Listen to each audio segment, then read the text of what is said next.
Happy Tuesday, everybody. Welcome to the Sean O'Connell Show. Glad to have you with us on a show brought to you today and every day by our friends down at Big Willie's, 1717 South Main, #1 pool hall in Utah, best bar food menu you're ever going to find, incredible craft cocktails. They hand make the syrups and everything. It is attention to detail at a level you're probably previously not enjoying from a neighborhood bar. Drink specials below $4 every day. Food specials below $15 every single day. Tell them OC sent you at Big Willie's, 1717 South Main. The perfect place to watch Mammoth hockey, Utah Jazz basketball, Final Four action in the men's and women's side of things. And, of course, baseball now. You've got baseball every night from here until November. Late October. All right. I just got some junk mail, people. Keeler McJunkin. He has told us that we've got a little media availability at 4:15-ish today for the viewing period and the post-practice media. So we're going to get to watch a little window of spring football practice. I'm looking forward to that. Is that going to be your debut appearance of spring? Unfortunately, yeah. I feel very irresponsible right now. Because hey, you've been traveling. Exactly. You've got dad duty. Yeah, stuff comes up. Yeah, but I'm very much looking forward to this. And I was thinking about it last night, right? You've got a new look Utah football team in a lot of ways, from a roster standpoint, from a coaching staff standpoint. And I think the coaching staff side of things is probably the more important side of it. But I put a question out on the old tweet machine. It's a poll question if you want to participate. I would like to hear from you as well on the text line, 877-353-0700. When this offensive coaching staff in particular was assembled after you lost your offensive staff to Michigan with the departure of Kyle Whittingham, all of us were kind of watching it get pieced together and hoping for a certain name here, a certain guy there, a style here, or something there. And look, I like Kevin McGivern. He was on the staff at Weber State when I was up there. He was a co-coordinator at that time. I love Jordan Gross as a hire. I actually found out that Jordan Gross hired his offensive line assistant is Alex Gerke, who is you're going all the way back to the McBride era of Utah football. And I could tell you some stories, man. Like, this is a staff that somehow still is connected to, like, the roots of Utah football, right? Obviously, it goes without saying on the defensive side, you've got Luther Ellis still over there. You've got Sharif Shaw over there.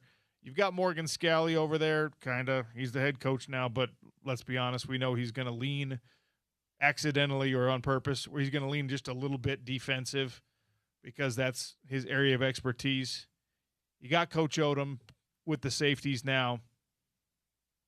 And the offensive staff, obviously, is a much bigger question. And we have to be honest with ourselves. Offensive football is where you make your hay these days. And you want the defense to be the constant. You want the defense to be we don't have to question that because this is Utah football. But offensively, I have a question for you. And I put it on the old tweet machine, like I said. Which of these offensive assistants, these incoming offensive assistants, have the toughest job? At Real OC Sports, 877-353-0700. I left the quarterback coach off because I'm not allowing for that to be an answer. You have two incredibly talented guys. You've got really good depth at that position. I guess you can, depending on how you interpret the question, you can say, well, yeah, that makes the job tougher because you have to, in your first year, you have to get these guys not only on the same level they were last year, but you have to get them to take a step forward from last year when you're a first-time quarterbacks coach at the University of Utah. So who's got it toughest? And we've already got a couple of answers, and I appreciate that, obviously. But I want to hear from you at 877-353-0700. Which offensive coach has the hardest job getting prepared this spring, this offseason, heading into a Utah football season where we've talked about it and we will continue to talk about it? It is a very friendly schedule. It is as friendly a schedule as you're ever going to find since joining a power conference. I'm not going to say it's easy because it's never easy to win football games, but it is favorable. It is friendly. It is all the euphemisms for easy schedule that you could put together. So who's got it toughest from a coaching standpoint? And with respect to the defensive coaches who, of course, have a lot of work to do, and you've got a couple new guys over there as well, and you've got guys moving into new roles over there as well, offensive staff has a lot more question marks. Maybe we'll do this at a later date with the defensive staff as well. But right now, which one of the offensive coaches has the hardest job? Like I said, you've got to go vote on the Twitter poll. You can't choose quarterbacks coach. Right now, so the offense, because they only give you 4 options, right? I said Jordan Gross, Kevin McGivern, your offensive coordinator, Chad Bumpus, your wide receivers coach, Luke Wells, your tight end coach. Luke Wells has exactly 0 votes. Nobody thinks that the tight ends coach has a tough job right now, which, yes, he does. Now,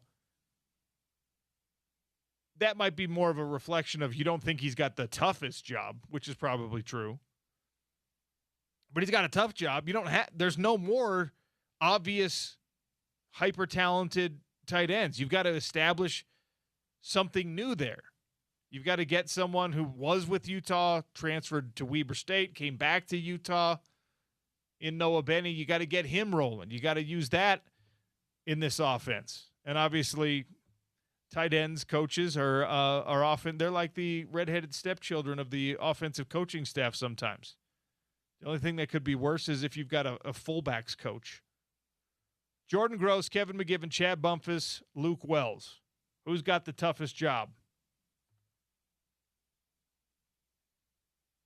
I left off Inoke Brechterfield because he's on the defensive side. I left off Derek Odom because he's on the defensive side. I left off Ryan Gunderson because I think that the quarterback room is really, really solid right now, and he's going to be okay. Now, when you're answering this question off the top of your head, you're probably going to say, oh, well, it's whoever's got the least amount of talent. I look at it a little bit differently, and I think that a lot of people feel the same way. So far, the overwhelming majority of the votes have gone to Jordan Gross because he's got to find a way to get the offensive line going, the most important position group on your offense. He's got to get these guys together. He's got to get these guys cohesive. He's got to get them versed in a playbook that none of them really know.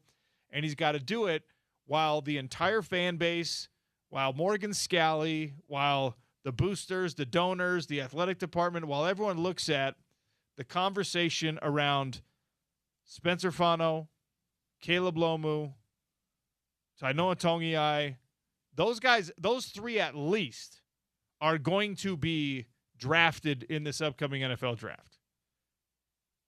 I think Mokafisi and Kump will get opportunities, probably more realistic that they'll be undrafted free agents. But you've got a couple of projected first-rounders. You've got maybe 5 total guys, of course, 5 starters, that are going to get a call from an NFL team in some form or fashion. And you, the first-time college coach, Jordan Gross, Pro Bowler, Ring of Honor guy down there in Charlotte with the Carolina Panthers organization, you now have to prove to yourself, to Morgan Scalley, who took a flyer on you, to this fan base, the aforementioned decision makers and powers that be, that not only can you do it, but you can do it at or near the level that we have grown accustomed to with Jim Harding, who's one of the most respected offensive line coaches in the country. Of course, Kyle Whittingham was going to take him to Michigan, but remember, just a couple of seasons ago, I guess it was a couple off seasons ago, Notre Dame wanted Jim Harding. The dude is respected in the business. He's a good recruiter. He's a good closer. He's a good developer. And I believe that Jordan Gross is going to be great at all of those things. But when we talk about who's got the toughest job, offensive line coach might be the toughest job, period, even when you don't put any context on it. When you don't put the fact that you're not returning any full-time starters. And you're not returning any full-time starters coming off a year where you had one of the best offensive lines in school history. So it changes expectations and the lens through which people look at it. 59% of the votes coming in right now at Real OC Sports on Jordan Gross as having the toughest job this spring and this offseason, trying to get up to speed. Second is Kevin McGivern, the play caller. Bumpus with 7.4% as the wide receivers coach. Luke Wells with 0% of the vote, as I already mentioned. The Bumpus thing is actually, again, it's all about the lens through which you're looking at this question. The Bumpus thing is really interesting to me because if I asked this question in any other year, you probably say wide receivers coach has the toughest job. I mean, any other year. I'm talking the last decade plus of Utah football, probably the last 2 decades of Utah football. I'm going, hey, who's got the toughest job this spring? And by default, you're just saying wide receivers. Have you even looked at the roster? No, I just know that that's the weakest position group on the offense. Because that has unfortunately been true for Utah. And I'm like, what about running backs, coach? Again, I didn't put Marquette Tawai on there because he's not a newcomer. He doesn't have this adjustment period. And he's got a talented room. Yeah, it's like the quarterback room. He's got great running backs returning, led by Wayshawn Parker. So it feels the same as Ryan Gunderson. What makes your job tough if you're Ottawaya and Gunderson is you can't afford, just don't screw it up. That's what makes that job tough. It's not like, hey, create some magic here. You better figure out a way to make lemonade out of lemons, whatever. It's, hey, the pressure in your particular position this spring, this offseason, is just don't screw up the good thing we have going in that room, in those respective rooms. And again, you only get 4 answers to put on a Twitter poll, so there it is. But I can't decide how I should feel. I think it's just all positive, all optimistic, all happy that we don't have to worry about, or we're not currently worrying about the wide receiver room the same way we normally would. Because, again, this is unproven talent we're talking about in the wide receiver room, at least unproven in a Utah football uniform. And so it's like Kyrie Scholes has great production, great numbers, right? Creed Whittemore, we saw at the end of the season when he finally got healthy, we saw the flashes of what he's really capable of. Dadrian Zipperer, we like him. We like his speed. We like his upside. We like his talent. Again, questioned because of the health. Braden Pegan, same story with Kyrie Scholes. In another uniform, in a conference that is unfortunately not quite as tough as Utah is playing in, as the Big 12, you've seen this guy really do some great things. He's a junior, so you probably shouldn't compare him to a rising freshman in J.J. Buchanan, but that's a guy who's similarly sized, who had more production, better numbers, right? So as soon as you lost J.J. Buchanan, I was like, how are you going to replace him? And then they were like, oh, we did. Here he is. You needed a 6'3", 6'4" receiver? We got one. And this one has more experience and more catches at the collegiate level. That's not to say he's better.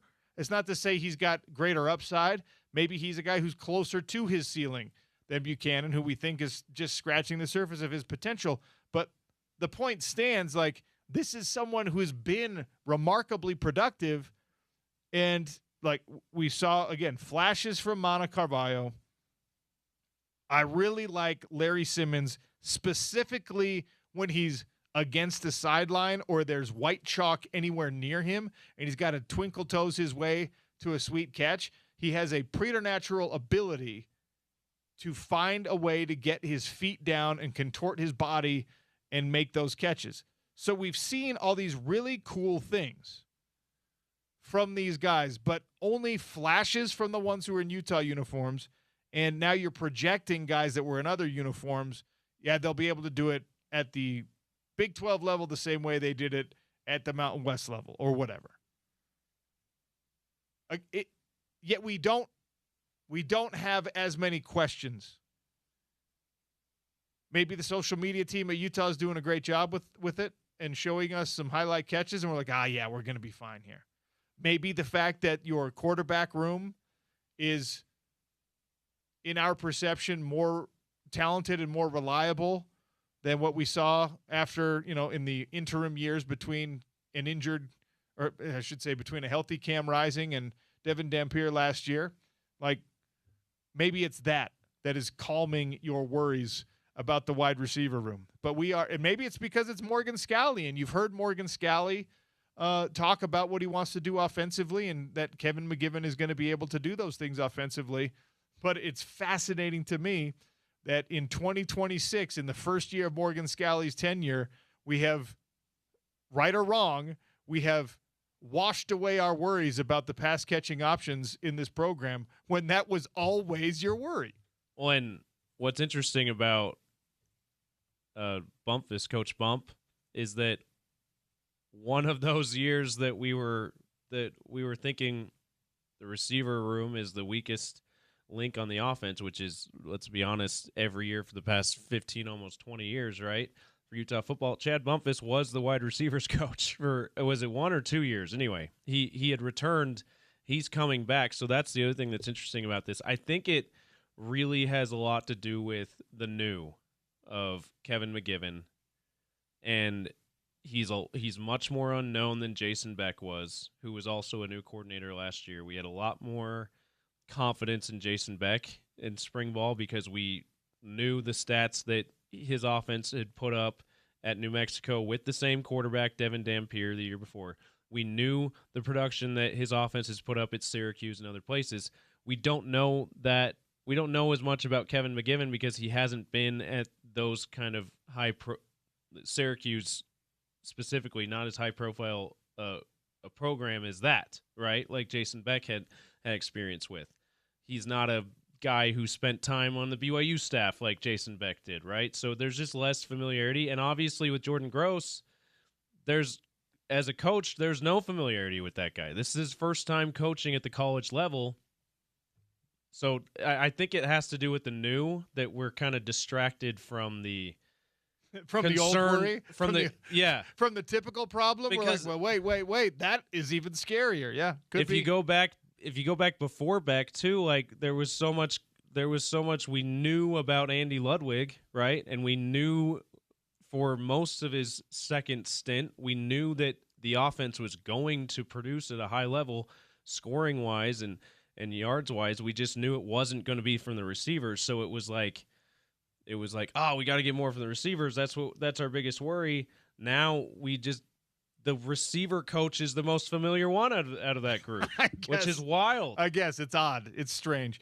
We did have a couple texts come in. Derek says, no, I'm going to say wide receiver coach Chad Bumpus has the toughest job for no other reason than we know next to nothing about the room.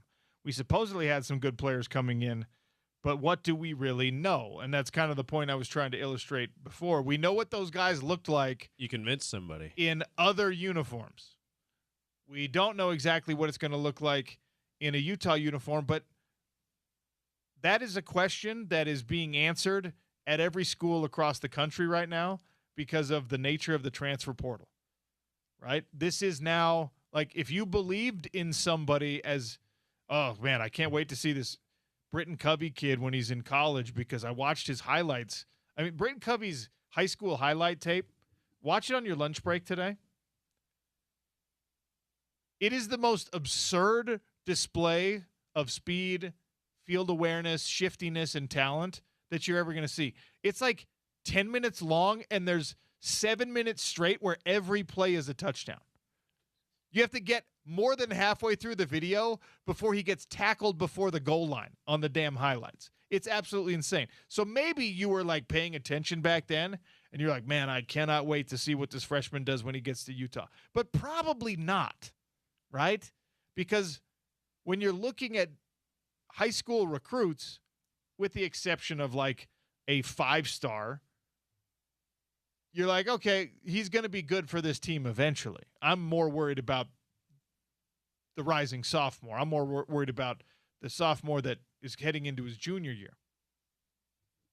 Now the transfer portal has made it the norm where if you want to project what your team is going to do and what your team's talent is going to do, you look at Conference USA tape.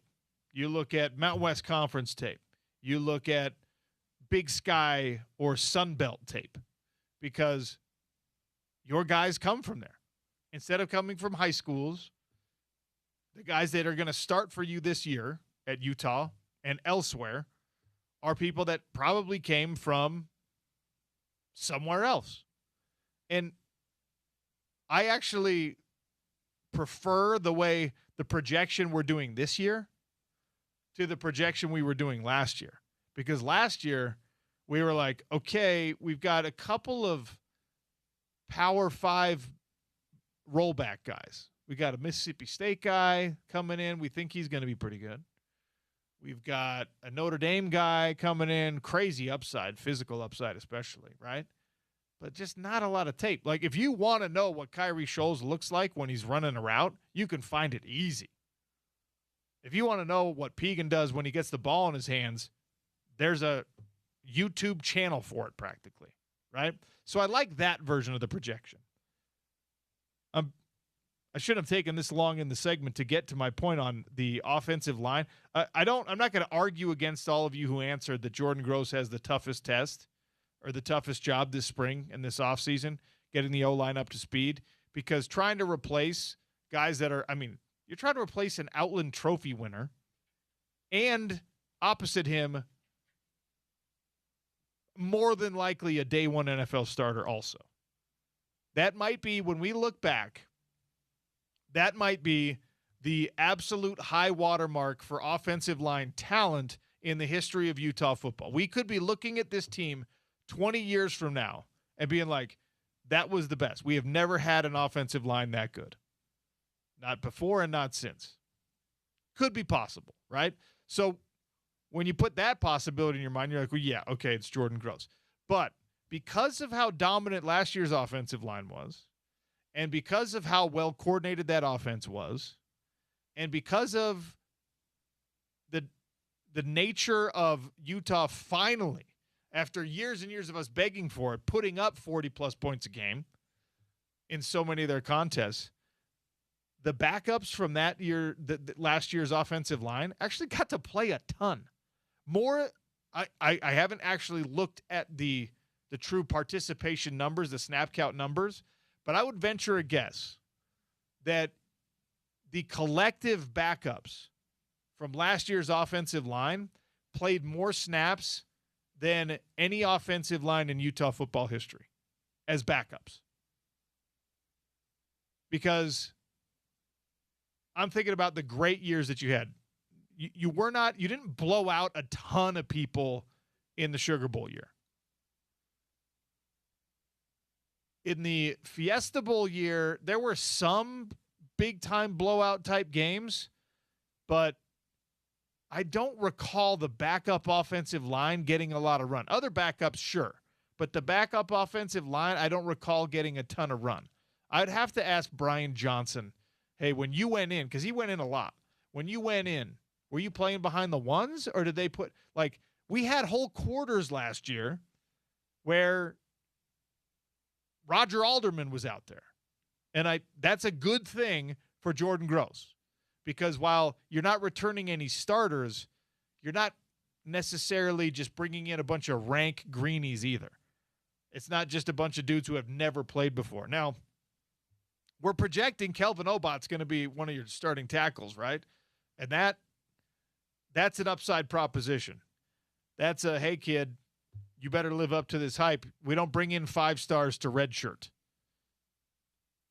So the point I just made about backups being experienced doesn't apply to the guy who we think is supposed to be your best offensive lineman.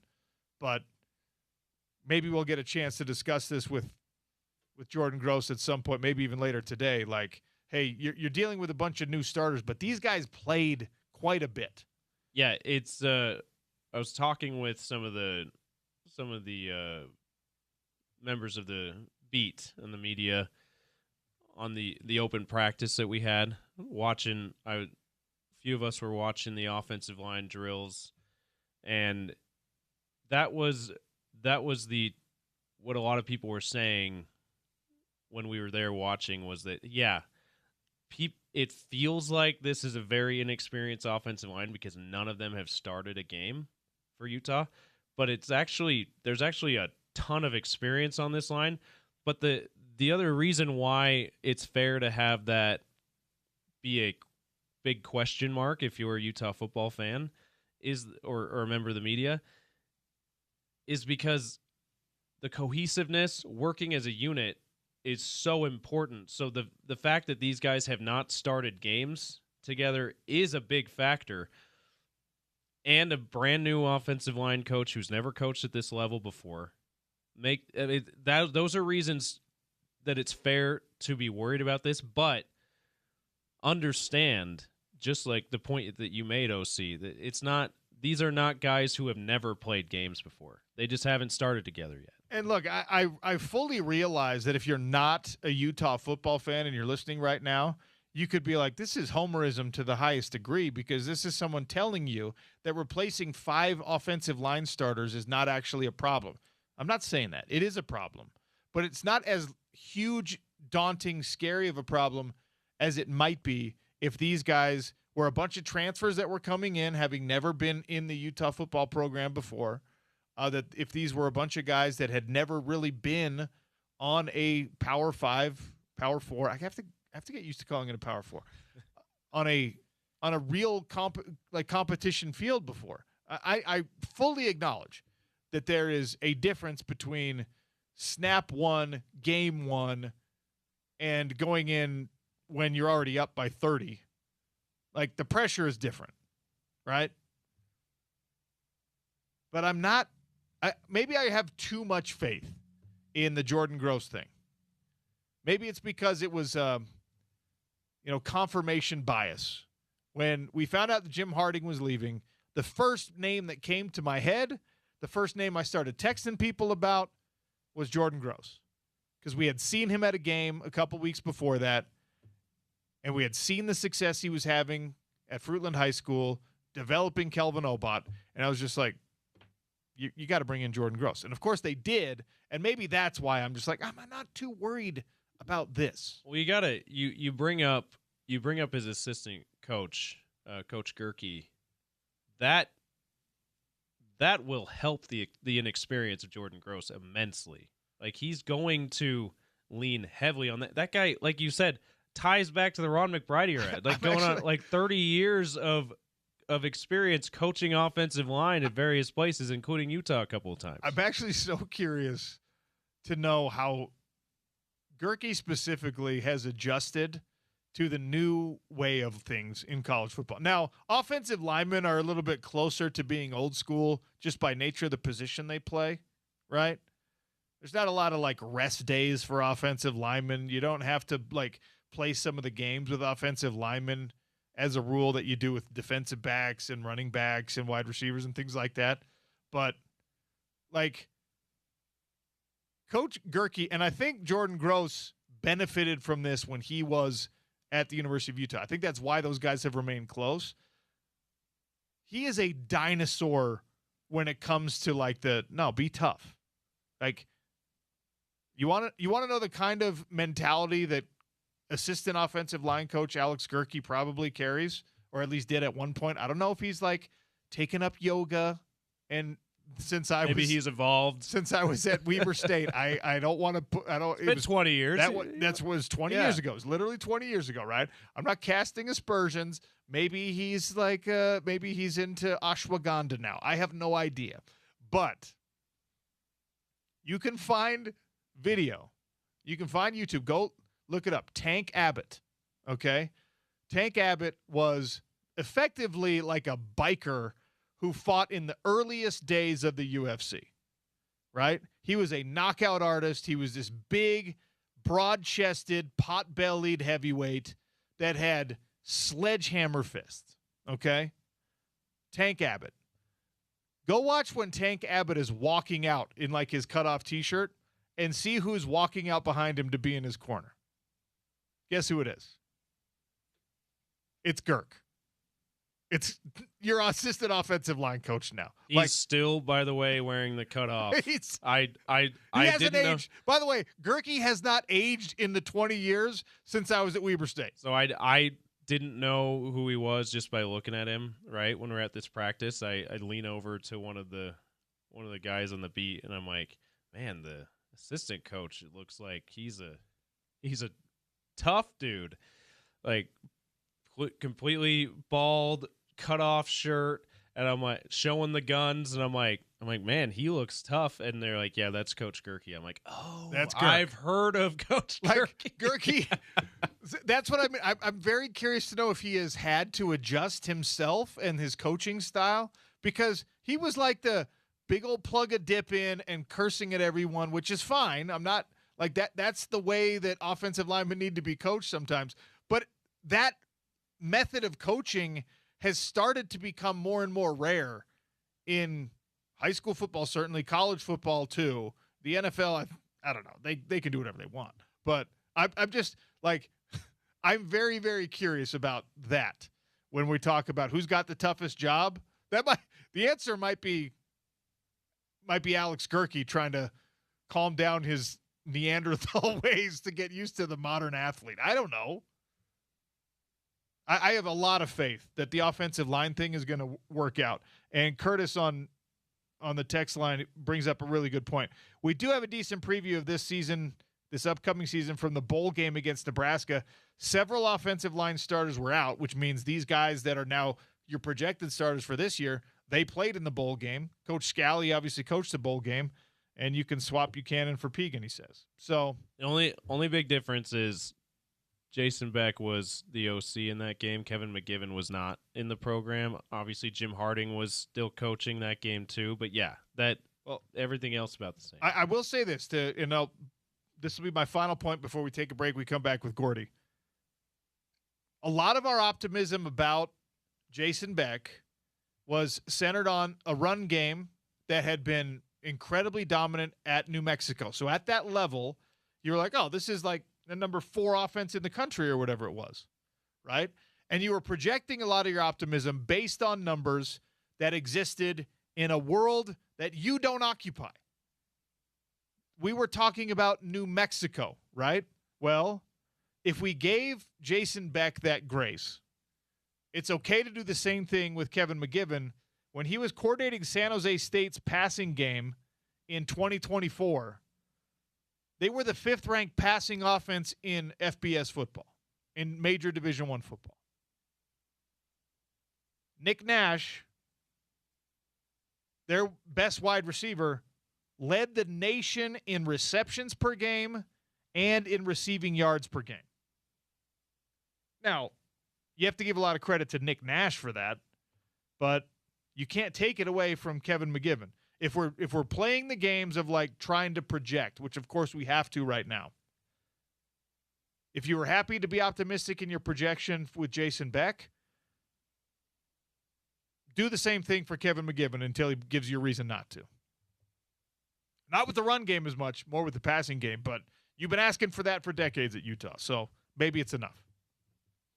All right. Keep the responses coming in, 877-353-0700 at Real OC Sports on Twitter. Which new Utah football offensive assistant has the toughest job this spring and offseason?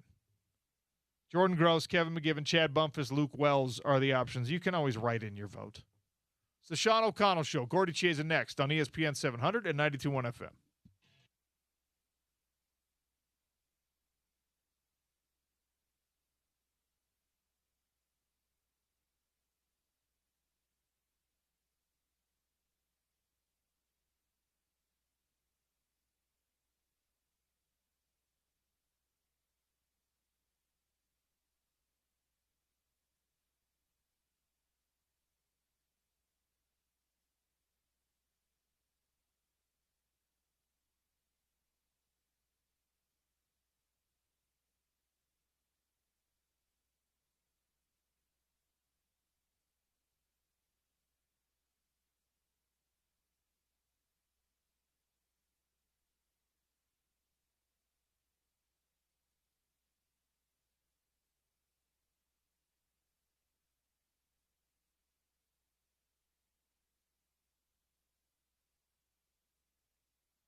I've been told that there's a wonderful view of the show dog Rocky on the YouTube channel right now. Hey, bud. You doing okay back there? Don't chew on your bone. Don't chew on that cord. Gordy Chiesa, our resident NBA guru, joins us now on the Sean O'Connell Show. Hi, Gordy. How are you? Sean, I'm doing well. Thank you. How should we be reacting to another 20-point game from Cody Williams? Very much. He's played well for them the last month or so, and it's encouraging. His second-year player right now, and he's emerging to be a guy that's playing with more confidence. So the month of March right now, he's averaging 15.5 points per game, 49.7 field goal percentage, 4 rebounds, and 3.9 assists. And so the month of March, he has a chance to play. So he's playing much more with confidence. He's more bouncy. He's more aggressive defensively. And you get the feeling that he's going to be part of the group as the Jazz go forward next season. So he's done a good job, and he's getting slightly stronger as far as both physically and mentally. And he showed it right now what he could do with more growth. Now, I've asked you some version of this question for like the last 2 years, probably on every other show. But here we are again, where you're approaching the end of the regular season. You've got 6 losses in a row piled up over and over for this Utah Jazz team. And that is by design, obviously. But there's no way that it doesn't affect the day-to-day, that it doesn't affect, your coaching staff, that it doesn't affect the players that are having to go through these motions and lose these games. So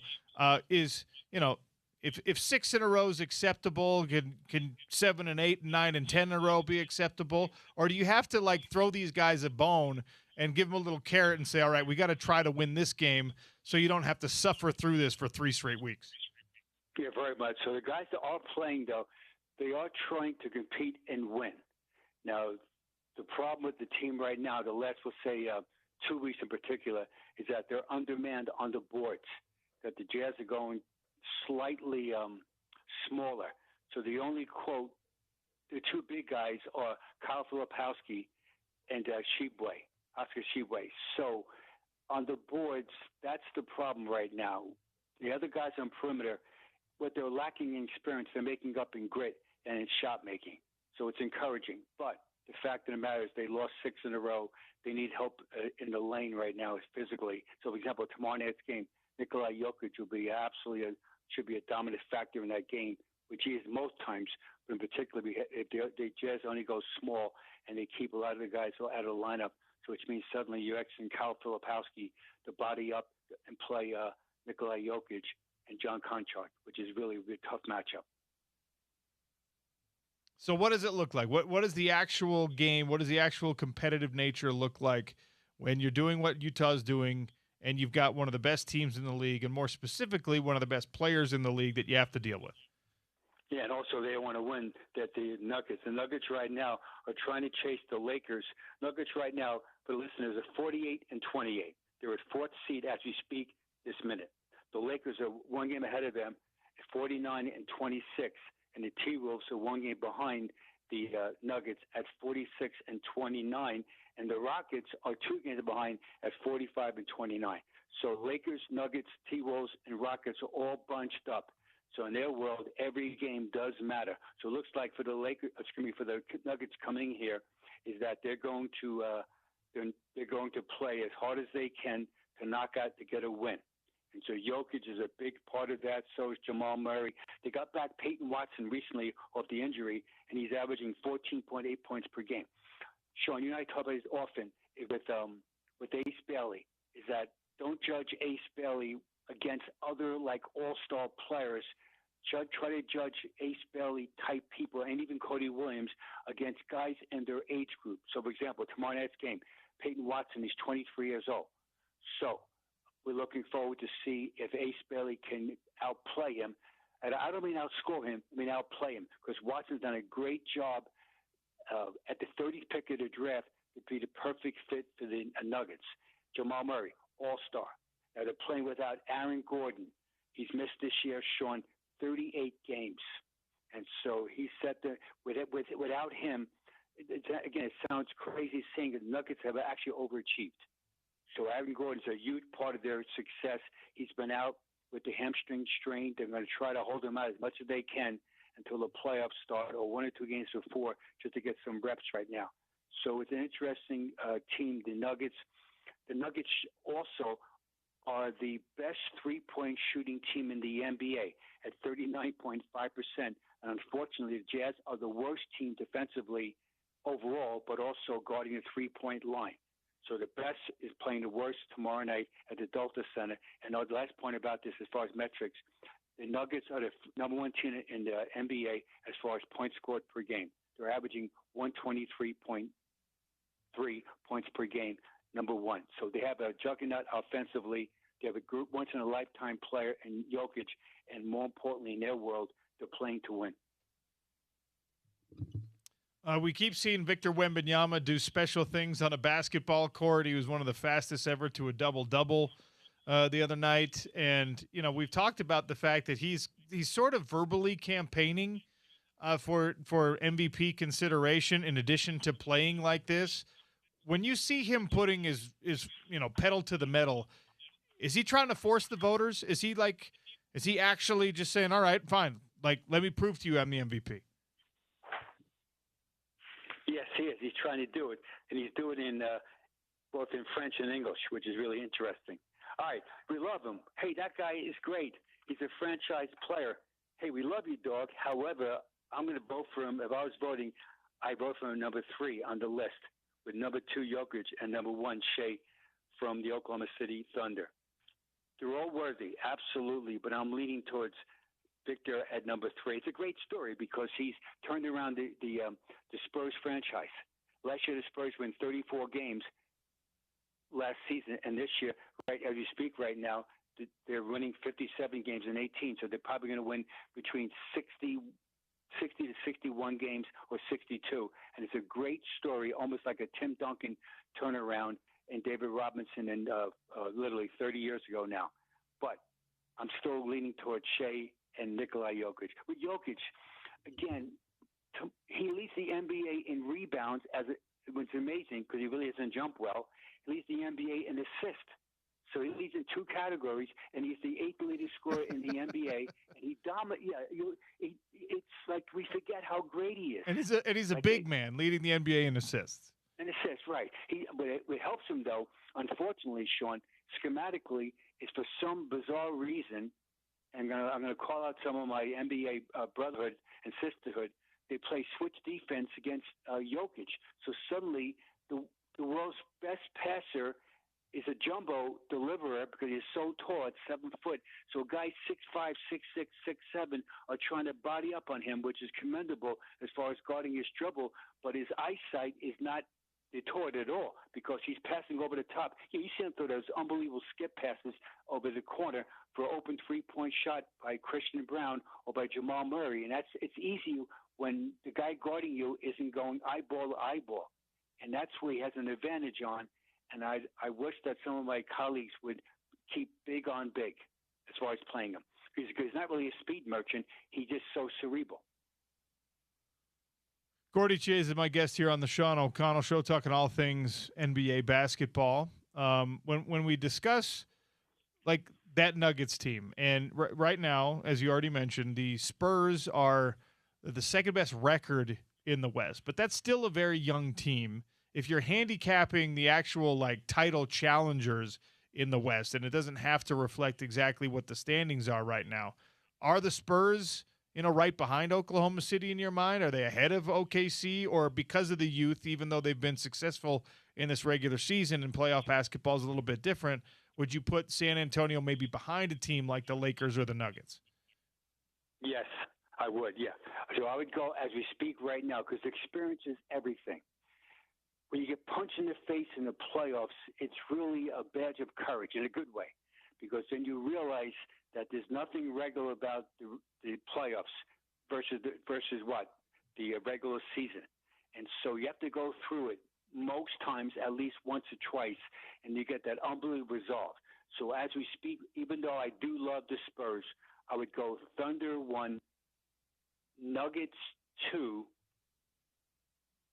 Lakers 3, and I'm pausing, and Spurs 4. in that order.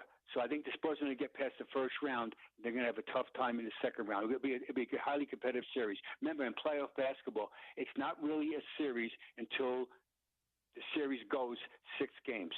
Up to that point, if it's only 5 games, I mean the team wins 4 games to 1. It was highly competitive games, but it wasn't a series yet. That sixth game in the series tells the players that we can do this. We can win this game to get to Game 7, and that's when it really becomes a series. Remember now, as far as Sean, just the metrics always tell us something. Not a total story, but for the last 7 years, there's been 7 different NBA champions. Okay, we know that already. But here's the thing about it. For the 7th straight season, the defending NBA champion didn't advance past the second round. So, for example, last year in the conference semifinals, the Celtics, who were defending champions back in 2024, did not get past the Knicks in the second round. So the question right now is, can the Thunder, they think they could be champions in back-to-back, but metrics tell us last 7 years that the champion lost in the second round. Don't you love NBA basketball, Sean? Don't you love NFL football? I mean, really, it tells you something. Right now, the NBA is so fascinating to me because of this. I know it happens all the time, but there is, to me, it feels like a sort of gradual changing of the guard happening with some of the, LeBron era stars aging out, or maybe LeBron era is probably not fair because he's 7 years older than even the next closest guy to him. But like some of these like these guys, these perennial all-stars, the Steph Currys of the world, the LeBrons of the world, and Kevin Durant, these guys that we have so much admiration for and are so incredibly accomplished, are now coming to the point in their career where it's like maybe your final opportunity, your final couple opportunities to actually compete for a championship, and then this young class that is sort of backfilling. It's not the traditional like, oh, we're all going to squad up together and create these super teams, and you only can be in New York or LA or Boston. We're getting Oklahoma City, for heck's sake. So I don't know. It's a really interesting time in the league for me because of that. Oh, very much. And also add to that, Detroit Pistons. They're first in the East at 54-21. And Kane Cunningham has a collapsed lung. God bless him. So they're holding him out, and absolutely. And so Detroit, I know they lost last night to a tough game to the Thunder, but they've been highly competitive. So the question, again, very similar to the Spurs. You love both their young rosters, and the coaching is superior, but do they have enough moxie in playoff basketball? So the Celtics are staring right at them at number 2, and the Knickerbockers and the Cavs also are staring at them. And we saw the Cavs last night where they had to win that game, and even though they struggled with 3-point range, clanking so many threes, but Donovan Mitchell and Mobley refused to let them lose, and that's why they're able to knock them out. And Donovan Mitchell, we haven't talked about him, but he had 34 points last night, and he really helped their team. I just want to refresh the listeners how Donovan Mitchell got to the Cleveland Cavaliers. On September 1st, 2022, the Jazz traded Donovan Mitchell, who was an all-star, to Cleveland for Larry Marketing, Colin Sexton, Ochai Agbaji, 3 unprotected first-round picks, and 2 picks swaps. And one of those protected picks in the first round became years later Jaren Jackson right now. So that was the original trade. It's helped the Cavaliers tremendously. They think they could be possibly in their world champions, and we'll find out if it's true or not. And in Jazz world, they got Larry Marketing, an all-star, and you're able to eventually get Jaren Jackson. So it's worked out for both organizations. Now we'll see how it plays out as far as both teams trying to chase the playoff ladder. Mark Cuban had some interesting comments on a recent podcast appearance where he talked about regretting who he sold the team to. There's a little bit of a rift. He still has 27%, I think, of the franchise, but he doesn't really get along with the new owners. And I know that this is, when there's real basketball being played, this business stuff is not quite as interesting. But Mark Cuban is as vocal, as visible an owner in sports as we're going to have. I want to ask you the question about how much the players are affected by, who the owner is, because there's the hands-on team governors and owners, and there's the ones who are hands-off, and it feels like Mark Cuban does not approve of the way that the Mavericks are being run in his stead. Correct. Absolutely. So, and they're both worthy. Remember, the owner, he owns the team, and everyone else is a highly paid employee of the team unless you're part of the immediate family. So I always say that. So people that work, say, in jazz basketball, they are highly paid employees, but not ownership level. Let's go to Dallas Mavericks. That's the narrative right now. So Mark Cuban had so much fun with the Mavs, right? He owned it for literally for 24 years, and it was fun because he took this franchise from a really mid-level into championship aspirations. They won it one time, and he competed in the NBA Finals twice. And so he did a great job there. And more importantly, in his world, the asset grew. Unbelievable. Now, the Dumont family, who owns the largest casinos in the world, they bought that franchise because they want to try to attempt to be the first people in when the state of Texas goes into casino business, and they want to be able to understand the dynamics of it and who's in charge of the state legislation, and they're going to do whatever it takes to be the first people in as far as multi-billion-dollar business for casinos in the Lone Star State. All right, Mark Cuban now is out of the equation, and I'm sure he misses it. And more importantly, the players that are still there miss his experience of running a franchise and also understanding the dynamics between ownership level and management, players, and more importantly, the fans. Because remember, Sean, without the fans, there's no NBA franchise. Without the fans, there's no Pittsburgh Steelers. Without the fans, there's no Seattle Seahawks. And that's why it's so important to understand how everything is involved as far as even different identities, but also as one group. Anthony Edwards missed tip-off last night because of a potty emergency. How does a locker room react to this? Is this something that you make fun of the guy for the next couple of weeks? Absolutely. Sean, weeks, you mean years, right? Years. The answer is absolutely yes. Of course. He had to go to the bathroom. It happens to everybody that's called living on Earth. Really? Okay, really. I'm giving this great speech, but I really have to go to the bathroom. Wait, I'm playing in Game 7. I'm a quarterback. Wait a second. I'm a sideline reporter. I'm always amazed these people on sideline of football games. Don't they ever go to the bathroom, these people? Don't they ever? Really? And so God bless them. So Anthony Edwards, that jumping jack two guard from the Minnesota T-Wolves, and maybe also he was injured.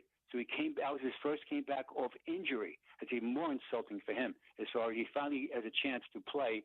He's a All-NBA performer, and he doesn't start the game because they don't want to start him just to ease him back into it.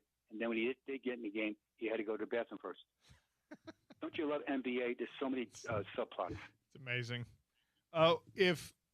If Duke called you and said, "Hey, I need you to talk to these guys that just gave up a 19-point lead and lost an opportunity to go to the Final Four," how do you get through to a team that's just suffered through something like that? They're devastated, absolutely. And also add to that, remember they lost back-to-back years like that too. So they lost also last year to Houston Cougars. In that situation, they were up, and the Cougars outfought them. UConn really out-toughed them. So the answer is that you try to talk about the positive things that was happening, how you got up 19, and then as the weeks and months go on, really try to self-analyze from a coaching staff and also to the players what we can do that this never happens again. If you're UConn, you flew back from Washington, D.C., back to Storrs, Connecticut without a plane. You were so high up, and you're so high mentally as far as doing that. Toughness does matter besides talent. I know a lot of times you could be tough. Oh, by the way, you have no talent. UConn's got talent and also senior experience. Now with UConn's they're gritty. They've been through this before, even though the freshman made the 38-foot jump shot literally to get them to the Final Four. The group has fortitude, and that makes it so special. If UConn does win the championship, it'll be their third time in the last 4 years. And it's in this era of NIL money. This is unbelievable hard to do because really, basically, most of the teams now, just generally speaking, we'll say the top 40 programs have the same range of equal money now. Now it's coaching, and now it's what? Sharing and caring for your teammates during those games. How well do you know the Hurley family? I know them since they were born. Bob Hurley Sr., Danny's father, we go back to 1969 in Jersey City, New Jersey. I know his wife, Chris, for the same time also. So I know the whole family for literally almost like, almost, I'm saying right, 59 years. I mean, that's correct. Also, when I coached 1,000 years ago and back in the 1970s at St. Thomas Aquinas College, my captain of my team, a guy named Bob Kilduff, was the first captain of Bob Hurley's team at Jersey City St. Anthony's. So we have so many things in common besides location, somewhat age group, and also these unbelievable gritty guys from Jersey City, New Jersey. So I know them absolutely for 1,000 years. Before we let you go, Gordy, what's your list? The list today is a very short list. It's only 8 names, Sean, because it's so hard to do. We call this the Triple Crown of American basketball. These are the players who have won an NCAA championship, an NBA title, and Olympic gold medal. Sean, Triple Crown of American basketball. NCAA champions, NBA title, Olympic gold medal. Wow. Here we go. Number 8, Quinn Buckner, Indiana University, 1976. Celtics won NBA championship. 1976, Montreal Canada Olympic gold. Jerry Lucas, Ohio State University, 1960, NCAA champs. Knickerbockers champion, 1960, Rome, Italy, Olympic gold medal. Anthony Davis, Kentucky Wildcats, 2012, Lakers in the bubble, NBA champions.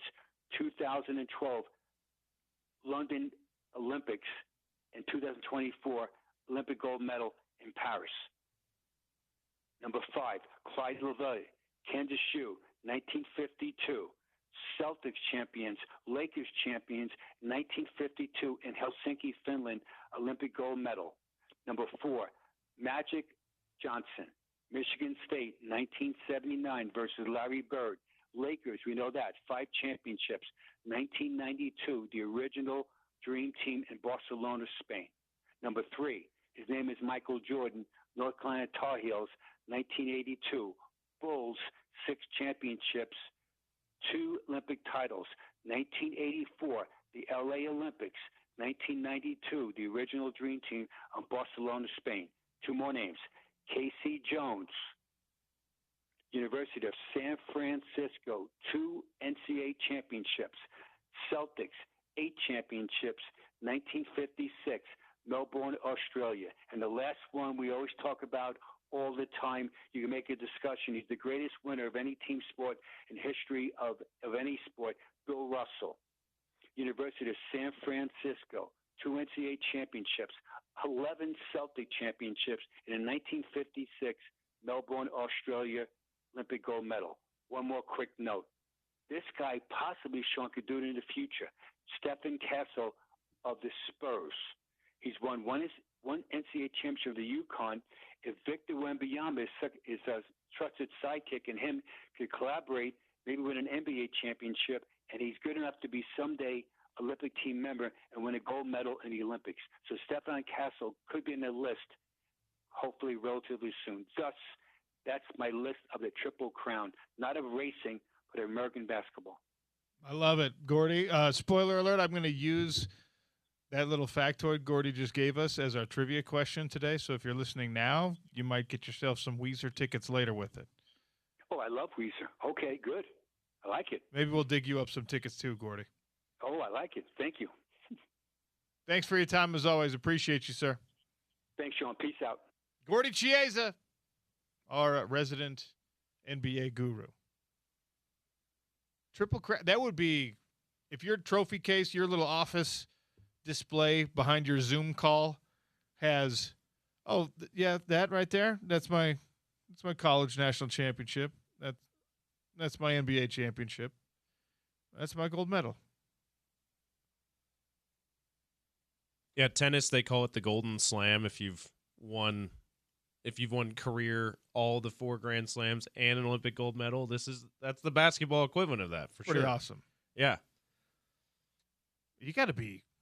I mean, look, there's obviously some really, really excellent players that are not on that list. Some really great players that are on that list. But, like, you tell me, I mean, LeBron didn't even go to college. Would he have won a national championship in college? Probably. But Kevin Durant went the 1 year, didn't win a national championship. that's right. And he's Kevin Durant. Steph. I mean, we know people that have won 2 out of the 3, but to get all 3, that's really something. I need to know how many of those guys also won high school championships. Yeah, the quadruple crown. The quadruple crown. Because Let's one up. We just one upping Gordy here. No, like, wait, we're gonna find out the real list. It's more just a curiosity thing, because if you've won at every single level that you've played at, right? You didn't have AAU back in the 50s when Bill Russell was coming up. But if he's like, oh, yeah, every team I've ever been on has been incredible. There's plenty of guys, like, especially in team sports, basketball, you have more influence than in, like, football. There's plenty of guys that have been, like, really great football players, but they don't win that high school championship. They don't win that college championship. They go on to, like Patrick Mahomes won Super Bowls and is talked about as the guy who's, like, one of the best players ever, but, like, he couldn't drag Texas Tech to a natty, Tom Brady, another famous one. I've heard of him. I've heard of that name. He might have won a high school championship, but no, not college national championship. I'm going to look that up, actually. I also want to see how many of those guys were also NBA MVPs. Which there's a couple of those guys that, like, Quinn Buckner is one that was not. Right. But that also further distinguishes those guys on that list. A great list by Gordy, as usual. So now we're looking for the quintuple crown. NBA MVP. Yeah. Championship, college national championship, high school state championship. Olympic gold medal. Yeah. And how about all NBA? Just kidding. We're not. The sextuple crown. All right. Got to take another break here. We're going to double up, actually, and Jonathan Tavernari to talk a little NCAA hoop. It's the Sean O'Connell Show on ESPN 700, 92.1 FM.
Sean O'Connell Show on ESPN 792.1 FM. Now time to check in on things down south. A little red and blue brought to you by Murdoch Ford Santa Quin.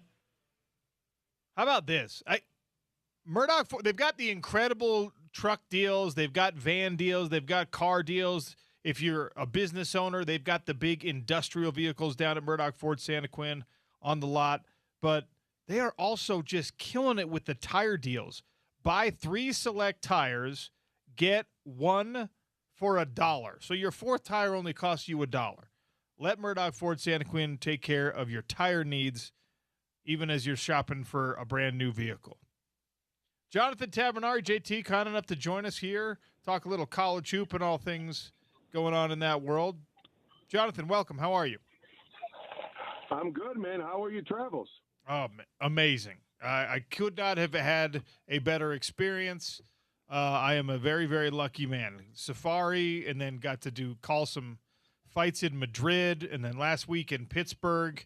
And then when I'm home, I get to do my dream job here on ESPN 700. So I'm a lucky man in so many ways. That's amazing, man. That's amazing. You know, the world is a big place, Sean, but sometimes, you know, sports makes it feel like it's small. So that's awesome, man. I'm happy to hear. Glad that you're back safe and sound.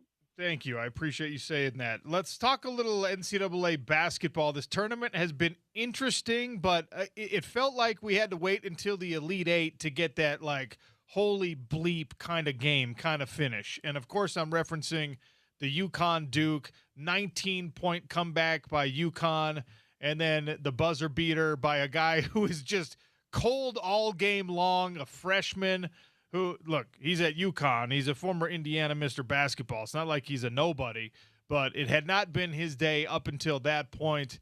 And then an effort play, you end up getting the ball back from Duke, and they're probably just going to be haunted by that turnover, and he ices one. What was your reaction when you saw that ball go in? I mean, my reaction as it got to that point, actually, I had to step away from the TV when the game was up 13, and I was like, this is over.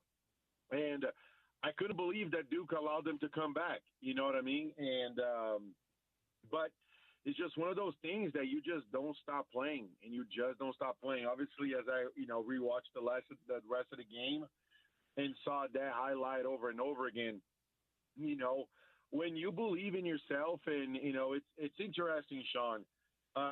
The more someone works hard and the more time they put into something, the luckier they are.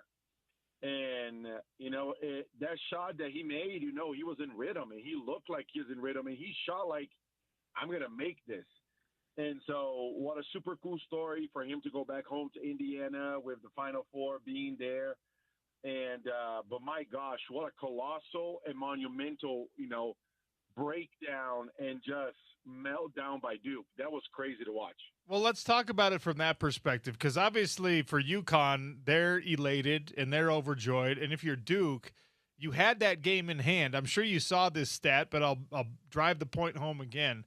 A number 1 seed up 15 points at the half in a tournament game up until that loss had won 134 games and never lost. That is now 134-1, with Duke being the only 1 seed with a 15-point lead at the half to squander that lead. I mean, it is truly an historic breakdown by a team that's producing either the number 1, number 2, number 3 draft pick in the upcoming draft and has a bunch of other really high-level blue-chip type players. How do you reconcile that if you're Duke, if you're the coaching staff?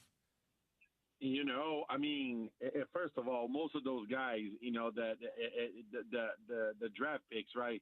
Cam Boozer is all but gone. And, you know, I don't know about Caden, you know, but he had a fine season. And, again, you don't win and lose a game on one possession, right? You don't win or lose a game on the last shot.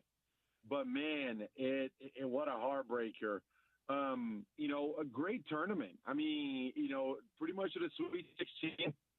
Everybody that should have gotten there did. A few exceptions here and there, but no Cinderellas, right? And I don't know. It will be interesting to see how next season plays out. You know, the NCAA right now feels like the NBA was as the less collective bargaining agreement expired and the TV contract kicked in, where you just saw salary caps, going up and up by 20-30%. And I don't know if I see an end in sight, right? And neither did the NBA until this last year, where, next season, team salary cap will be reduced by 10%.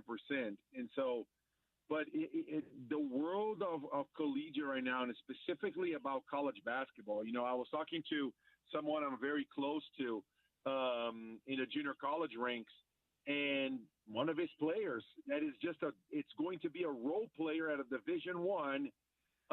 He's going to get $700,000 in NIL. Like, that's the contract. And so, the world is crazy, and I think that you're seeing the quality of the teams, and aside from Indiana, pretty much, and probably BYU, but BYU has a lot more to do with the injuries, right?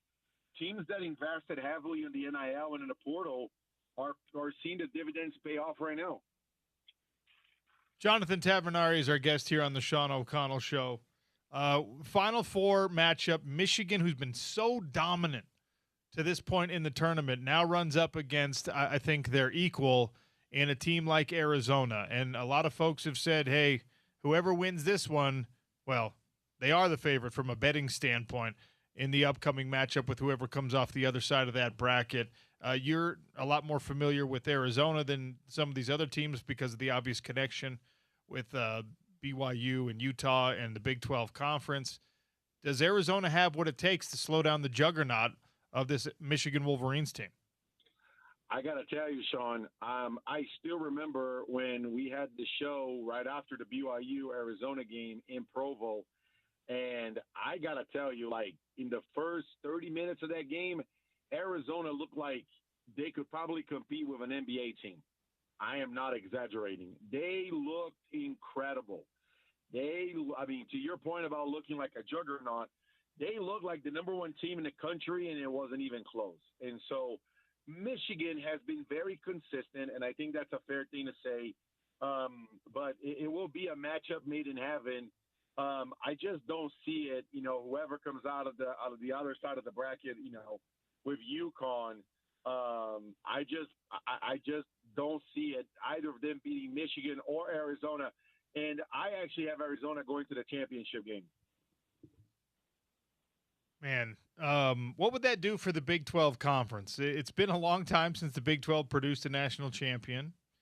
And you're looking at, it's been a long time since the Big 10 produced a national champion too, which I guess is more surprising to me. But if Arizona can finally get over the hump and win a national championship, and that's the league that we've talked about as, being arguably the best basketball league in the country, Arizona is the one who would be bringing it home. But Houston had such a great year. Iowa State had such a great year. Before the injuries, BYU was so heavily talked about. What would it do for the state of the conference if one of their members brings home a national championship? Well, Sean, I would also add Texas Tech. Texas Tech was high, of course, until JT Toppin got hurt, right? And and so listen, I think it would solidify, the Big 12 as the it conference when it comes to basketball. Now, to your point, right? I mean, those are the heavily favored, like the perennial favorites, Michigan and Arizona. I just have a hard time, man. I think UConn is going to steamroll against Illinois. And I think, afterwards, Arizona is going to smack UConn. And I don't think it's going to be a close game if Arizona is able to beat Michigan. Super cool story out of Illinois with, Andrei Stojakovic, Peja Stojakovic's son. And they're certainly a good team, right? To your point, it feels like a massive gap between Arizona and Michigan and even to UConn. I mean, a lot of people say a lot of different things about Dan Hurley, but 3 Final Fours in 4 years, Sean, I mean, you can kind of talk bad about the man, but my gosh, I mean, wouldn't you take those odds even if your coach was kind of a weirdo, And I certainly would. And so it's hard to beat, to bat against Dan Hurley, but, And I thought it was crazy, when he kind of has his jacket off and he's over there, but head bumping the officials. He's definitely a character, but what a college basketball season. I definitely understand why people are preferring it over the NBA. But it was a fantastic season, and portal season is upon us, and it is going to be the next 3-4 weeks. I would say until for the whole month of April, it is going to be wild with rumors about BYU, rumors about Utah, and everything in between. It will be interesting to see everything that happens. Utah State with another year, another new coach at Utah State. They hire the Northern Iowa coach he's been there 20 years. Already transfer portal announcements coming, although it doesn't open until next week. And you and I have we've mentioned Utah State. We've talked about, I think, our mutual respect for what Utah State has been able to do and remaining a constant presence up there from a basketball standpoint. What do you know about Coach Jacobson coming in, and what do you think of the Aggies now that they've got to do it another time, introducing a new coach? Well, listen, nothing but respect for Utah State. I've always had, very tough-minded, university.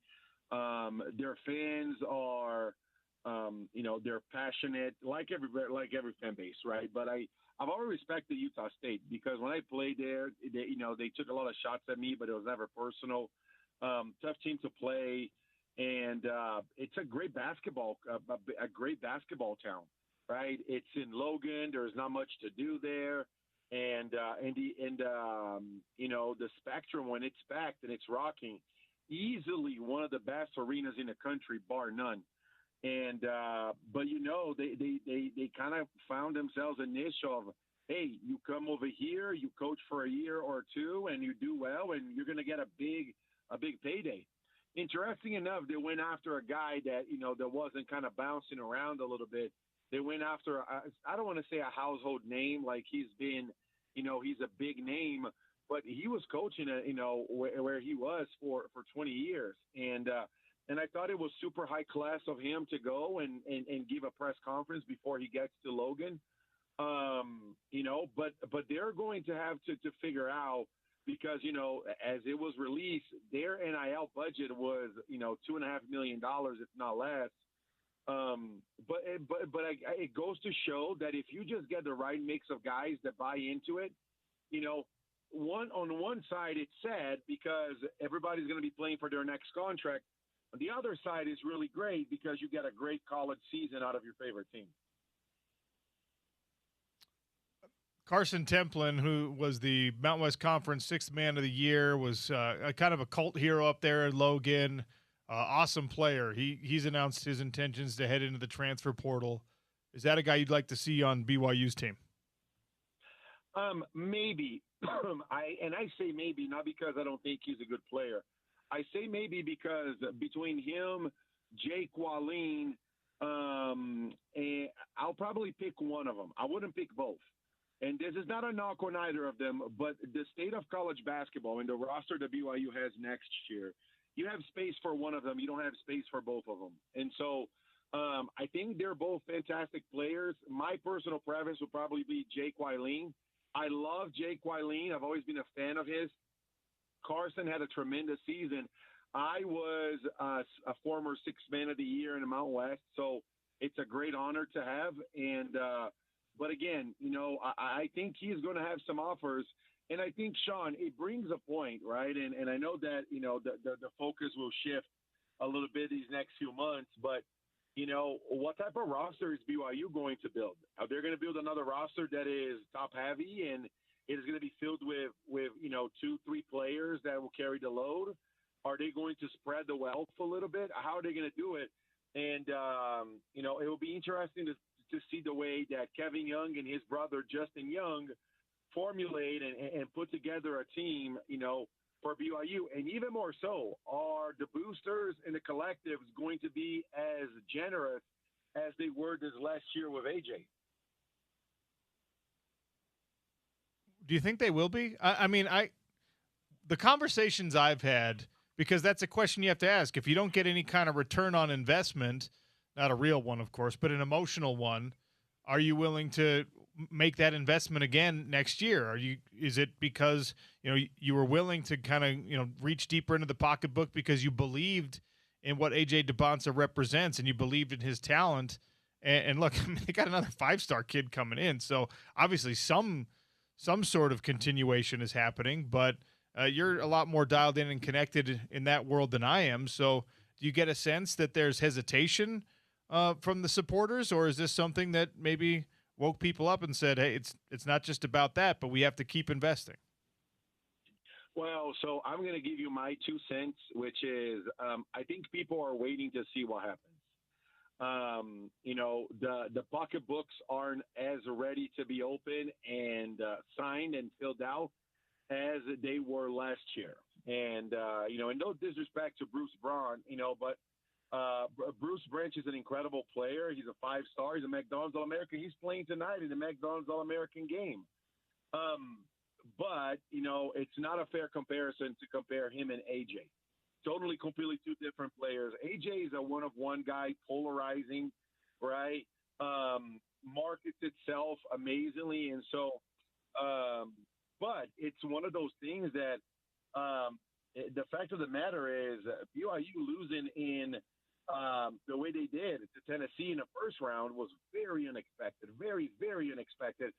Even with all the injuries, a first-round exit, and especially with the way they play, I can tell you from the conversations that I've had with boosters, not all of them are thrilled. It's not something that they are, hey, we're completely understanding and fine of it. There are conversations happening right now about how things will play out for next year, and that's why I say it will be an interesting next couple of weeks, definitely in Cougar Town. I don't know if you saw this, but Doug Gottlieb was on with Colin Cowherd, and there's like a 1-minute soundbite clipped out of it. Yes. About how he talks about how AJ DeBonsa is the most tampered with guy in basketball, and their conversation is about the prediction that AJ DeBonsa will end up as a member of the Utah Jazz, the obvious connection between Ryan Smith, BYU, the prep school down south, whatever. And look, it's a salty take from Doug Gottlieb, and this is a Utah radio station, so there's plenty of salty opinions toward the Jazz owner, the contributions to the BYU basketball program, et cetera. I look at it, the AJ situation specifically, and I'm like, man, this is a mutually beneficial thing for the kid. He's getting a lot of money. He represented the program well, and the program did good things while they had a healthy team. And if he ends up on the Utah Jazz, great, because then even as a Ute fan, you can root for him. He seems like the kind of guy you want to root for. Seeing the national perspective or one national perspective on that, and seeing how salty people are about the fact that AJ DeBonsa had his path to BYU and maybe even to the Utah Jazz pretty clearly laid out. I guess surprised is the wrong word, but it was interesting to me, because if it were some kind of situation where, this was illegal and you were paying for a kid's schooling in 1997, or we were talking about this happening in 2005, that's a different animal. Now, BYU and Ryan Smith and AJ DeBonsa, they're all just participating in this market economy that is fully encouraged and legal, and everyone else in the country is doing it. So it felt strange to me that was an example singled out, at least in that conversation. Well, so I got recruited by Doug's dad when I was playing AAU when I first got to America, and so I've known the family for a while. I know them. I don't know them super well, but in passing, we remember each other. He will remember me. Doug's an interesting guy, right? And he's a very passionate guy. Obviously, he's made his name and his fortunes being a sports talk radio show guy, right? I think it's interesting that people are complaining about this, right? I mean, especially you look at the way that the Luka Doncic and Cooper Flag situation with the Dallas Mavericks came to be, and I will say this: I would be thrilled with the Utah Jazz getting the number one pick. I grew up a Laker fan. I've always been a Laker fan. I remember Kobe when he first got to the NBA, and that was the main reason why I became a Laker fan, and I've been ever since. Now, I very much cheer for the Jazz. One, because that's my home state team here in America. Two, I'm very good friends with Ryan, and and so if it happens, I think it's great. But it is interesting at the things that people like to pick point and share all these things, right? It reminds me of that meme that you probably seen it, Sean, when it was like, Alabama was having much more fun in college football when they were the only ones paying players. And you know what I mean? Like now that everybody pays, it's a little bit different. And it's interesting because AJ, to your point, he represented BYU. He stood for what truly stood for what the university stands for, and he is a remarkable young man. And it wasn't just about money. That's what people really truly don't understand. He could have gotten to places that would pay him more, but it's one of those things that there is more to it, and even with his own dad, even with himself saying that it's not about the money, people still don't believe it, and that's fine. I would love for AJ to end it up with the Utah Jazz. I think that he would be a starter from day one. But it's funny to me when people complain about this when you see teams like Indiana in basketball spend as much as they did and not even make it to the NCAA tournament. And so it was Doug's topic of the day to be able to get to drive some traffic to his show. Fair enough. JT, I always appreciate you giving us some time and your perspective. You said you have Arizona going to the national championship game. Do you have them winning it? I do. Originally I had Duke, but Duke is gone now, and so I will go with Arizona and UConn playing for the championship, and Arizona winning by 15. Woo! Blowout in a natty. Let's go. That's Jonathan Tavernari for Red and Blue, brought to you by our friends down at Murdoch Ford, Santa Quinn. Thanks, JT. Yep, thank you, Sean. Talk soon. $2,500. $2,000 gas card on the 2025 F-150s right now at Murdoch Ford Santa Quinn. 0% down. Sorry, $0 down payment, 0% interest rate, and no payments for 90 days on the closeouts on the 2025 F-150s. And on top of that, you get a $2,000 gas card, which right now, gas prices are not cheap, all right? So MurdochFord.com. Head down to Santa Quinn, 985 West, Summit Ridge Parkway in Santa Quinn. Tell them OC sent you. Daily Dump, brought to you by Valley Plumbing, is coming next. It's the Sean O'Connell Show on ESPN 700 and 92.1 FM.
385-786-8798. That's how you can call Valley Plumbing, Heating and Cooling.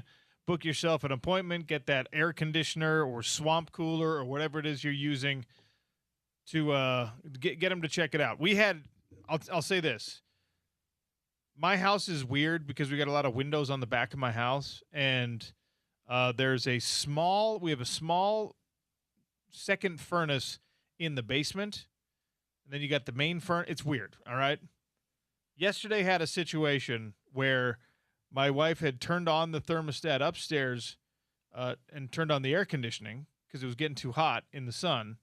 And then downstairs, the furnace was on. So furnace downstairs, small secondary furnace downstairs, pumping hot air into the upstairs where you're conditioning the air, trying to cool it down. That's the kind of thing that Valley Plumbing can help out with, right? I called and I was like, hey, we need to connect these thermostats so that on these weird summer or spring or fall days, we don't have my HVAC system working against itself. They're like, no problem. So Valley Plumbing, Heating and Cooling, the truck with the duck. All right.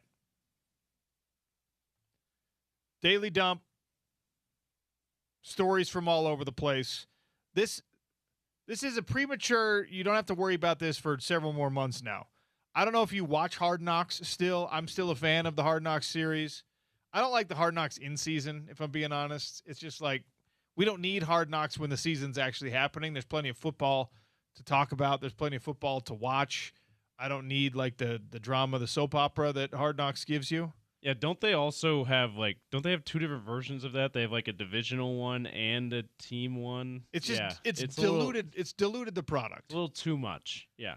However, this is intriguing to me. The Seattle Seahawks are going to be featured this season on Hard Knocks. Now, I'm not a Seahawks guy. I'm a Niners guy. But this is the first time that they've ever followed a defending Super Bowl champion in their offseason and football camp. So something new from Hard Knocks 25 years after the show started. The Seattle Seahawks, first time in 25 years, they're following a defending Super Bowl champion. I don't hate it. In fact, I love it. Kind of cool to see that. That's kind of hard to believe that they haven't featured a defending champion yet. No Patriots team, no Chiefs team in all those years. It'd be cool. Also, for you as a Niners guy, you're gonna convince yourself I'm just scouting the opponent here. I don't care. Okay, I'm not watching because I like them. You know what I'm gonna watch? I'm gonna watch to see how bad the money has ruined Jackson Smith and Jigba. Yeah, that's it. Yeah, this JSN, he can't handle being rich. Or how seems to have a pretty good head on his shoulders, actually, which is disappointing, but whatever. Or how the added pressure of being a defending Super Bowl champion starting quarterback is finally going to make Sam Darnold wilt again. That's the thing. He's going to crack. Again. Finally, Sam Darnold's not good again. Wonderful. Yeah, I would have thought, and it's one of those things you don't think about until you get an announcement like this. I would have thought that for sure there was a time during Hard Knocks' existence that they approached the defending Super Bowl champs and were like, yeah, we want you guys to be featured this season. But it's never happened. It's always been either a big market team, regardless of how good they're supposed to be, just a big market team, or a team that's knocking on the door of going to the Super Bowl or winning the Super Bowl. That seems to be what they've always done. So yeah, this is a cool change of pace. I'm trying to think who's actually going to be interesting on this team, though. I think part of the reason why they were so good is because it's just a bunch of dudes who are like really dialed in on football. I don't know how many like random characters they have, but maybe we'll learn. Also, it'll be interesting to see how like Sam Darnold now. He's always been kind of like keep my head down, be humble, don't respond too much to the criticism, etc.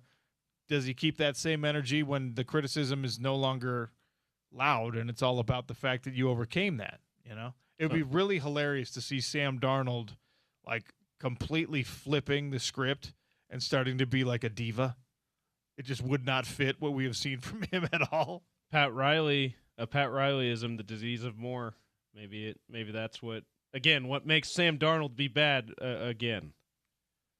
On the women's side of NCAA March Madness, I'm sure you saw this. South Carolina, another massively dominant win to punch their ticket to the Final Four. They're in their 6th straight Final Four appearance. 6 times in a row. That's only happened once before in the history of collegiate basketball, and it was UConn women's basketball that had done it. I was just about to say, I'll give you one guess because you're going to – but you did say collegiate basketball, not women's, so that made it a little bit maybe there's a men's team. No, it's UConn women. Yeah. Go figure. Yeah, I mean, when you think about it, that means like those old UCLA teams never did it this many times in a row. This is like – and if there's a criticism for women's NCAA basketball right now, this is one that is kind of, I think, needing to be addressed.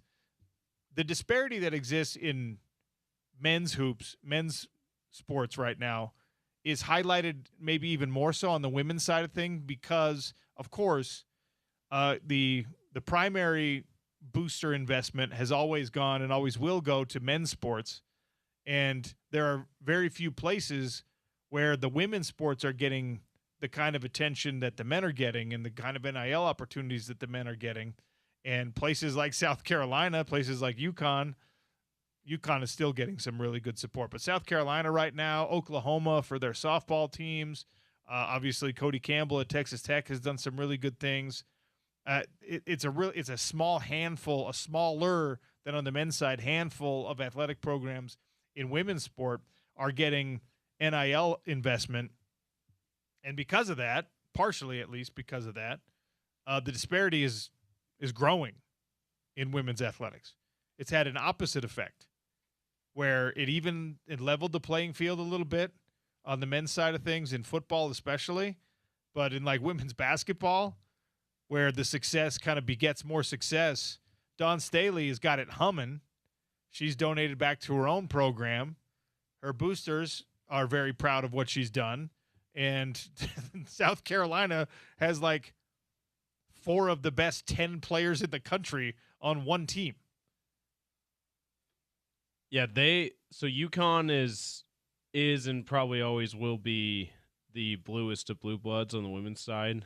Tennessee was in that range with when Pat Summitt was coaching, but it's been a long time since they've been able to live up to that. But South Carolina is coming for UConn. Like they haven't gotten close to the win streak records that UConn has had. Obviously, they're not very close to total Final Fours. This is UConn's 25th Final Four, by the way, all under Gino Auriemma.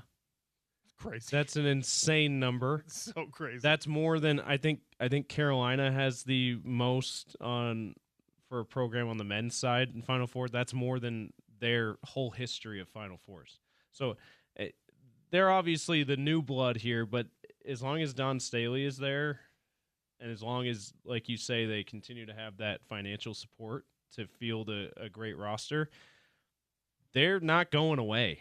Like they're here to stay. They're going to be the rival to UConn for years to come. And we'll see. I mean, Gino's getting older. He's going to retire at some point. We'll see if the next coach can continue it on, but Gino's still going. So they're going to be great every year. I feel like whoever his lead assistant is, like a name, sorry, I don't know, but I feel like whoever has been the right-hand man or woman for Gino Auriemma is probably just going to succeed Gino Auriemma at UConn and end up carrying that torch forward. I feel the same way. It feels like we always kind of assume that guy in college athletics, especially in basketball, what we're talking about, is just going to be able to continue it forward. We've seen plenty of examples on the men's side in particular where that has not been the case. Hubert Davis, for example, with North Carolina. But it just feels like the way to do it. It feels like, the person who learned at the foot of the master, right? Of course they're going to be able to keep this thing going. But yeah, Gino has not said anything about when he might retire. It feels like he's been doing this forever. It feels like the end is probably getting near though. All right.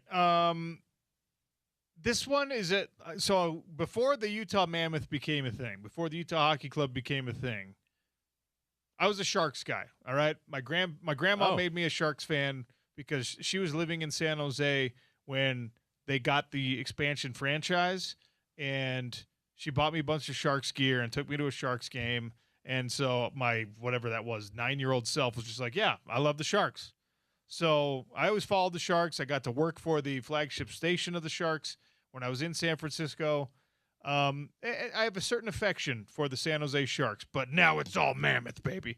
However, for the Sharks, this is a wonderful headline. For the rest of the NHL, and particularly for the Utah Mammoth and everyone else in the West, this is terrifying. Macklin Celebrini, the former number 1 overall pick for the San Jose Sharks, is 19 years old, and he just crossed the 100-point mark in his second NHL season. He was also arguably Canada's best player in the Olympics. He's 19. Yeah, he's had an incredible year. This is terrifying. Like, the Sharks are way, way, way ahead of schedule in their rebuild because they've got Macklin Celebrini. And this kid he's one of those, I mean, we all know or can think of a couple examples in whatever your favorite sport is, maybe your favorite team, your favorite football program, whatever, where you look at somebody and it's not like he's 6 inches taller than everyone. He doesn't weigh 30 pounds more than everyone. It's not that he's like even measurably that much faster than the fastest players in the NHL, right? It's just the game slows down is different for him. Like, Eric Weddle is this way, all right? If you watch Eric Weddle play football, and all of you have probably for the entirety of his career, the game just makes more sense to people like that than it does to the average person, and even to people that are beyond average, even to other people that are really, really good. Macklin Celebrini is 19 years old. He was the number 1 pick for a reason. They identified him when he was like 13 as being an elite talent, right? His dad worked in hockey. In fact, his dad worked for the San Jose Sharks when Macklin was a kid. Nobody on the Mammoth squad that is headed to the playoffs, okay, that is one of the more exciting rosters, in my opinion, being assembled and put together in the NHL right now, with depth, with some star power, with kind of like, hey, who's going to be like the engine that drives this thing any given night? Nobody on the Mammoth roster has scored 100 points in their careers. You have a 70-point season, awesome. You have a 90-point season, that's kind of a threshold that a lot of people are like, okay, this person's all-star caliber player now. Macklin Celebrini is 19 years old. He became the 6th teenager in NHL history to score 100 points in a single season. Games left to play, by the way.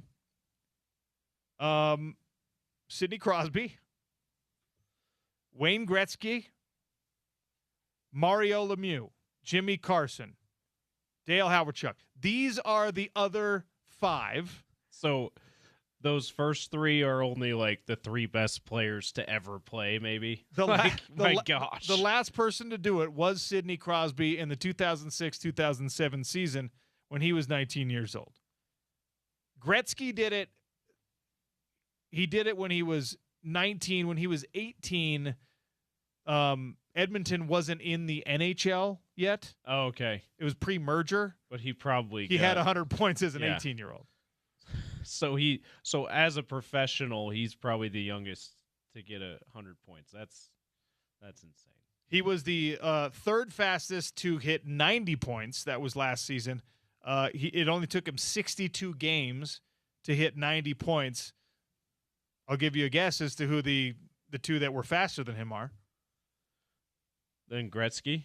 No. Then Macklin Celebrini. Then Celebrini, Gretzky, and Ovechkin? Gretzky and Crosby. And Crosby. My goodness.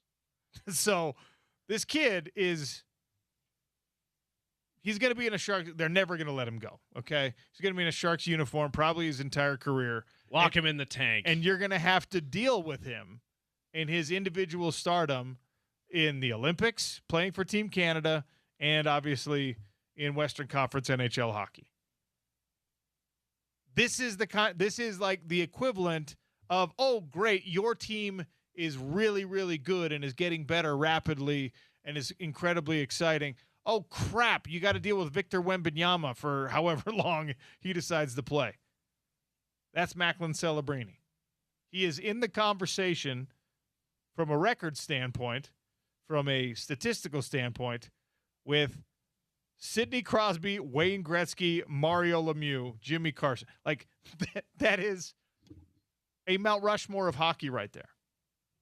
He's already among hockey royalty. He's 19 years old. He is not going to hit his peak for 7, 8, 9 more years. That's fun. Thanks a lot, Macklin, for not playing for our team. Yeah, thanks NHL for not giving us the number 1 pick. I mean, got the 4th pick, I guess, that year. Okay. This is the last one. We're going to get a tank race update. We're going to talk about some proposed legislation to, quote-unquote, fix 80% of college sports. We'll get into that at 1 o'clock. I need every Utah basketball fan, every Runnin' Utes fan out there, okay? We're going to start a penny drive. We're going to start a quarter drive. Right now, the Girl Scouts are selling their cookies out in front of the grocery stores. Go and steal their little cash box, whatever you got to do. We're going to put together a slush fund for the NIL situation so we can get Olivier Roux from Florida. He has announced he plans to enter the transfer portal when it opens next week. The 7'9" French-Canadian center who played 7 total games, I think, for the Florida Gators this year. We need to get him to Salt Lake City. I'll tell you why. This is actually a good idea, all right? I have come to the conclusion, based on zero scientific evidence, that the reason Utah State basketball thrives despite all the turnover is because Utah State basketball has one constant, and that constant is fan support at the Spectrum, all right? Their arena is a tough place to play, regardless of who the coach is, regardless of if they've got great players or great players on paper, all right? It is butts in the seats that are one of the things that have separated Utah State athletics, all right? Based on that principle, there's a chicken and the egg argument here for Utah men's basketball. How do you get butts in the seats without winning? How do you win without butts in the seats, right? This puts butts in the seats. You get the tallest player in the history of NCAA basketball, and you just put him out there on the floor, and people watch like it's Barnum and Bailey's. You fill up and then everyone else is just like, oh, cool. Look, there's actually a lot of people here. I want to play at Utah. I'm sorry to use you this way, Olivier Roux, okay?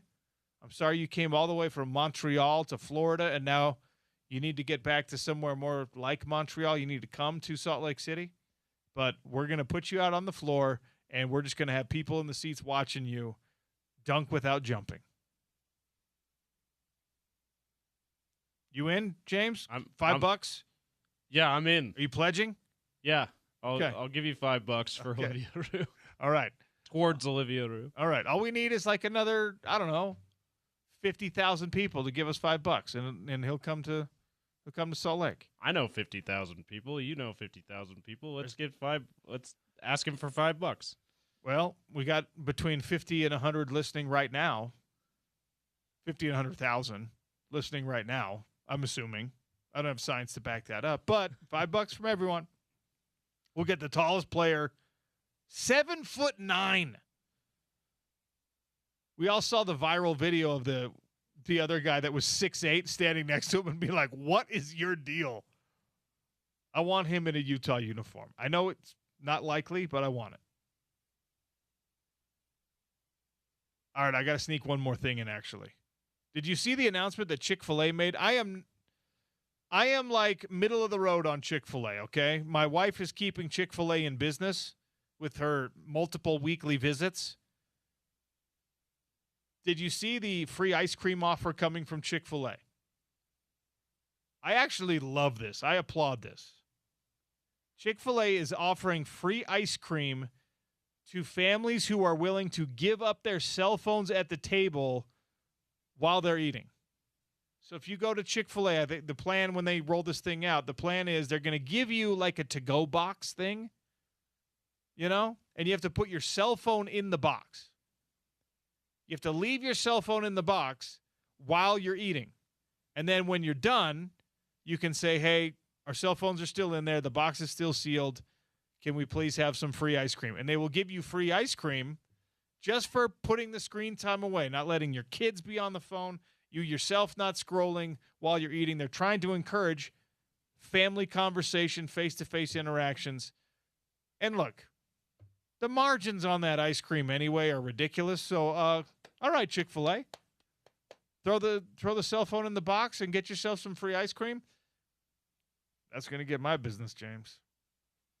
Even though I'm like middle of the road. You're middle of the road. But you know what makes food taste way better? When you don't have to pay for it. When it's free. When it's free. Free is always better. Agreed. So, all right, Chick-fil-A. All right, a tank race update and then a conversation. Tommy Tuberville, you probably know this. Tommy Tuberville is a politician now. Former Auburn coach is in politics now. And he has proposed a bill that he says will save college athletics. Would you vote for or against? We'll get to that on the show. It's ESPN 700, 92.1 FM.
What does the race to the bottom look like? James Peterson has your tank race update as the Utah Jazz try to maximize draft position and minimize success on the floor.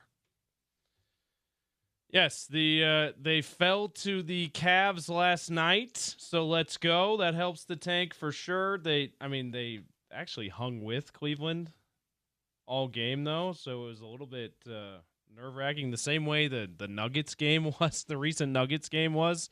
These Jazz young players are actually coming to play, which is, on one hand makes you feel good about the future, on the other hand it makes you nervous about the tank, but they do. Mission accomplished. They do end up falling to the Cavs last night, 122-113. Wizards played as well. They fell to the Lakers, 120-101. Tonight, only one game that affects the tank race, the Nets and the Hornets. That's at 5:30. And your standings, Pacers and Wizards tied for first at 17-58. The Nets, third, 18-57. They're a game behind. Kings, fourth, 19-57, 2 games back. I guess a game and a half back there. And the Jazz are fifth at 21-55. They're 2 games back of fourth. Once again, that is the thing. Fourth place is the only way that they're guaranteed to keep their first round pick. Fourth. 2 games back with, let's do some quick math here, 6 games left. Not feeling very likely that they're going to be making that up. But you never know. Maybe the Kings go on a 5-game win streak here, and the Jazz lose the rest of their games. I have belief. The largest part of me wants the Utah Jazz to keep the pick, obviously. But there's this little lizard who lives in my spinal cord that wants to know what kind of chaos would erupt here in Salt Lake City if you finished 5th and you somehow, because of the way the lottery played out, you lost that pick to Oklahoma City. Yeah, so it would be horrific. I went to the Jazz game last night. Talked with bow tie.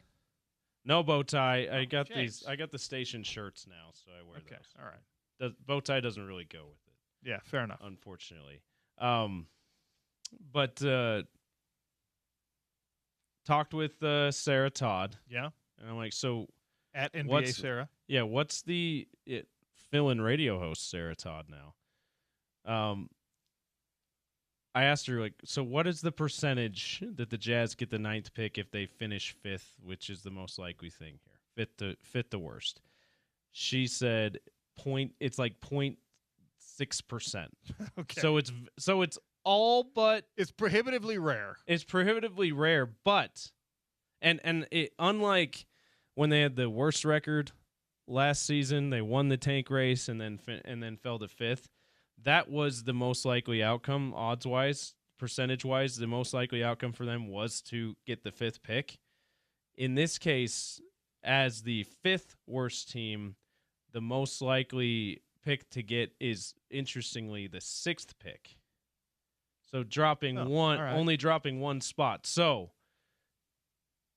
you don't need to panic too much if you're a Jazz fan if they finish 5th, but just it's like you say, you got the lizard in your spine. I got a lizard in my spine going, they might get 9th because it's not guaranteed that they won't. Reserve 0.6% space in your life to panic. Yeah. That's it. Yeah. That's a small panic percentage, but you got to keep it alive. That's your tank race. Do we need another break? I've lost track of how many breaks. We're good. Okay. We're caught up. 6th pick, if that's what they get, just real quick. Some of those players that would likely be available are the guards, Kingston Flemings from Houston. Yeah. The outstanding freshman. Another outstanding freshman who's in the Final Four who beat Kingston Fleming's team, Wagler from Illinois, who's like 6'4", or who's like 6'5". So last time you grabbed a guard from a Final Four Illinois team, it worked out pretty nicely for a while. That's true. So maybe. Yeah, and he's got the size that you'd want because you already have a small guard in Keontae George, and most likely in your starting lineup for the years to come. So he's Wagler feels like a better fit, but Kingston Fleming's has been outstanding. And no matter what his size is, you gotta bet on him being really good for you on both ends. So basically, you got a lot of guys that you really can't go wrong with to choose from if you get the 6th pick. So reason for optimism, even if you, again,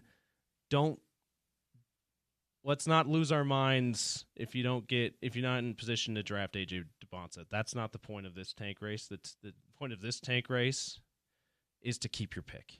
And you got some great options even if you don't get into the top 3. Look, you're not getting AJ unless you're in the top 2.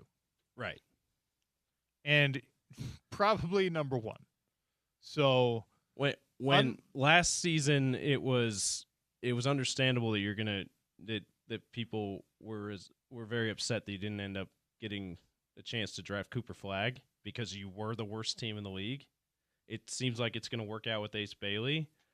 Early returns are good for him, but this year you're way less likely to get in that top 3. So there's no reason to be hugely disappointed. Just be happy if that pick doesn't fall to 9, which again, 0.6% chance that'd be the case if things end the way that they are now. The Jazz finish with the 5th worst record. All right, I want to talk about the proposed bill that was brought up by Tommy Tuberville. If you've followed Tommy Tuberville's coaching career as a sports fan, makes sense. If you follow Tommy Tuberville's political career as a sports fan, he's as close to a caricature in a lot of his politics as you're going to be able to find. Like Southern Republican senator just fulfilling every possible stereotype that you could put behind that. All right. And I don't like getting political on the show. I'm not here to get political on the show. But if you've watched the campaign with Will Ferrell, that's probably good enough to have followed Tommy Tuberville's. That's Tommy Tuberville. There's a lot of silly things if you're allowed to laugh about politics, which is all I will do with politics is laugh about them because it's such a farce on every side of the aisle.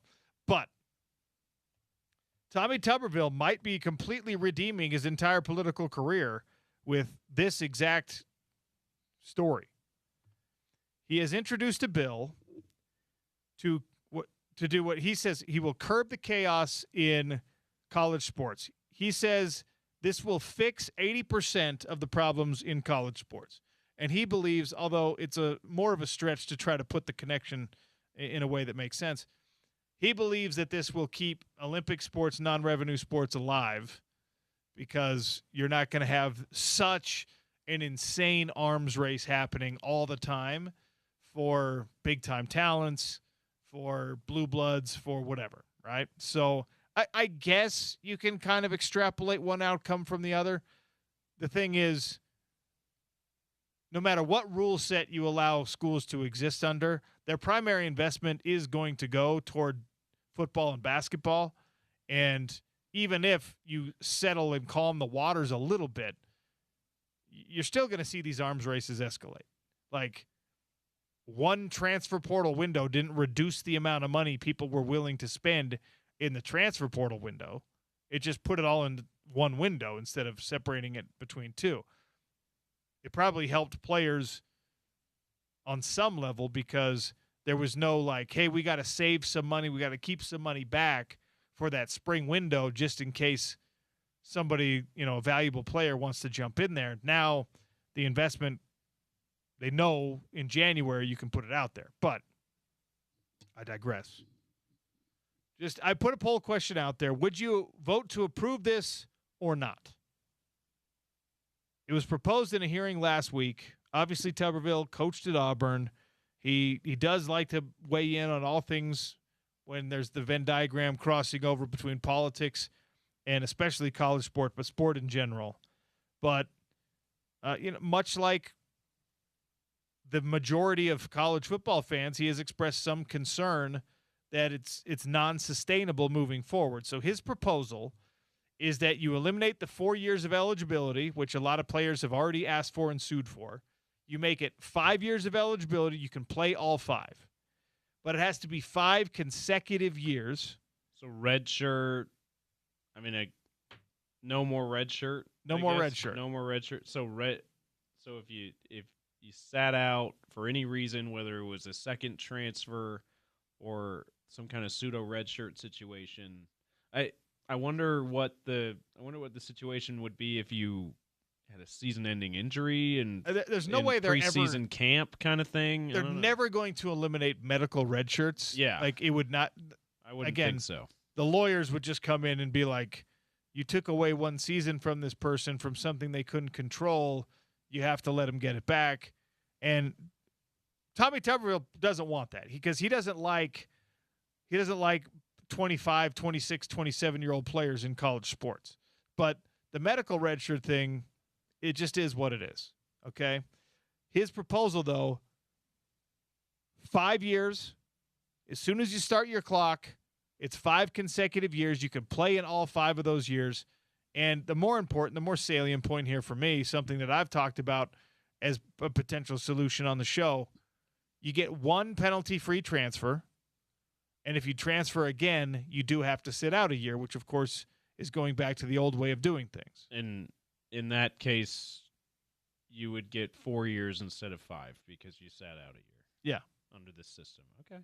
I mean, it seems logical enough, OC. Like, I don't know how many unintended consequences there might be in there, that like negative consequences there might be in that kind of a system, but it seems logical enough to be on board for it. Well, I really do think this is a better fix because the ripple effect of 1 transfer, 1 penalty-free transfer, extends further out than I think people give it credit for. Because, yeah, you would still have a lot of players transferring every single year. You would seldom have players playing for more than 2 schools during their career. Right now, I mean, we talked about this during the college football playoff. There were a bunch of people that had played for 4 schools in 4 years.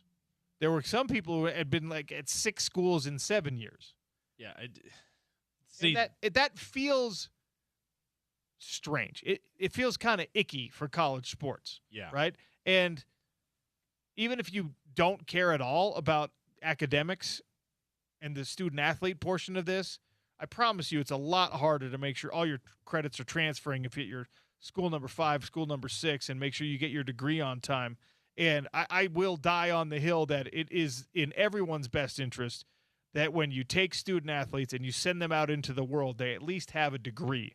They at least have that box checked for the resume. Even though I don't think like in international studies or a gender politics or communications or a psychology. That was my degree, right? Like, it's not a guarantee you're going to get a job, a meaningful job. You're probably not even going to work in your field, but there are still plenty of companies that want you to have a 4-year degree, and they care less about your field of study and more about the fact that you stuck it out and finished the degree as a requisite before you get hired. Yeah. Did you have the college experience? Did you learn critical thinking? Are you an adult? That kind of stuff. Yeah. Right. That getting a college degree for a lot of employers means that you learn those things. I kind of don't care about the 5 years to play 5 portion of this.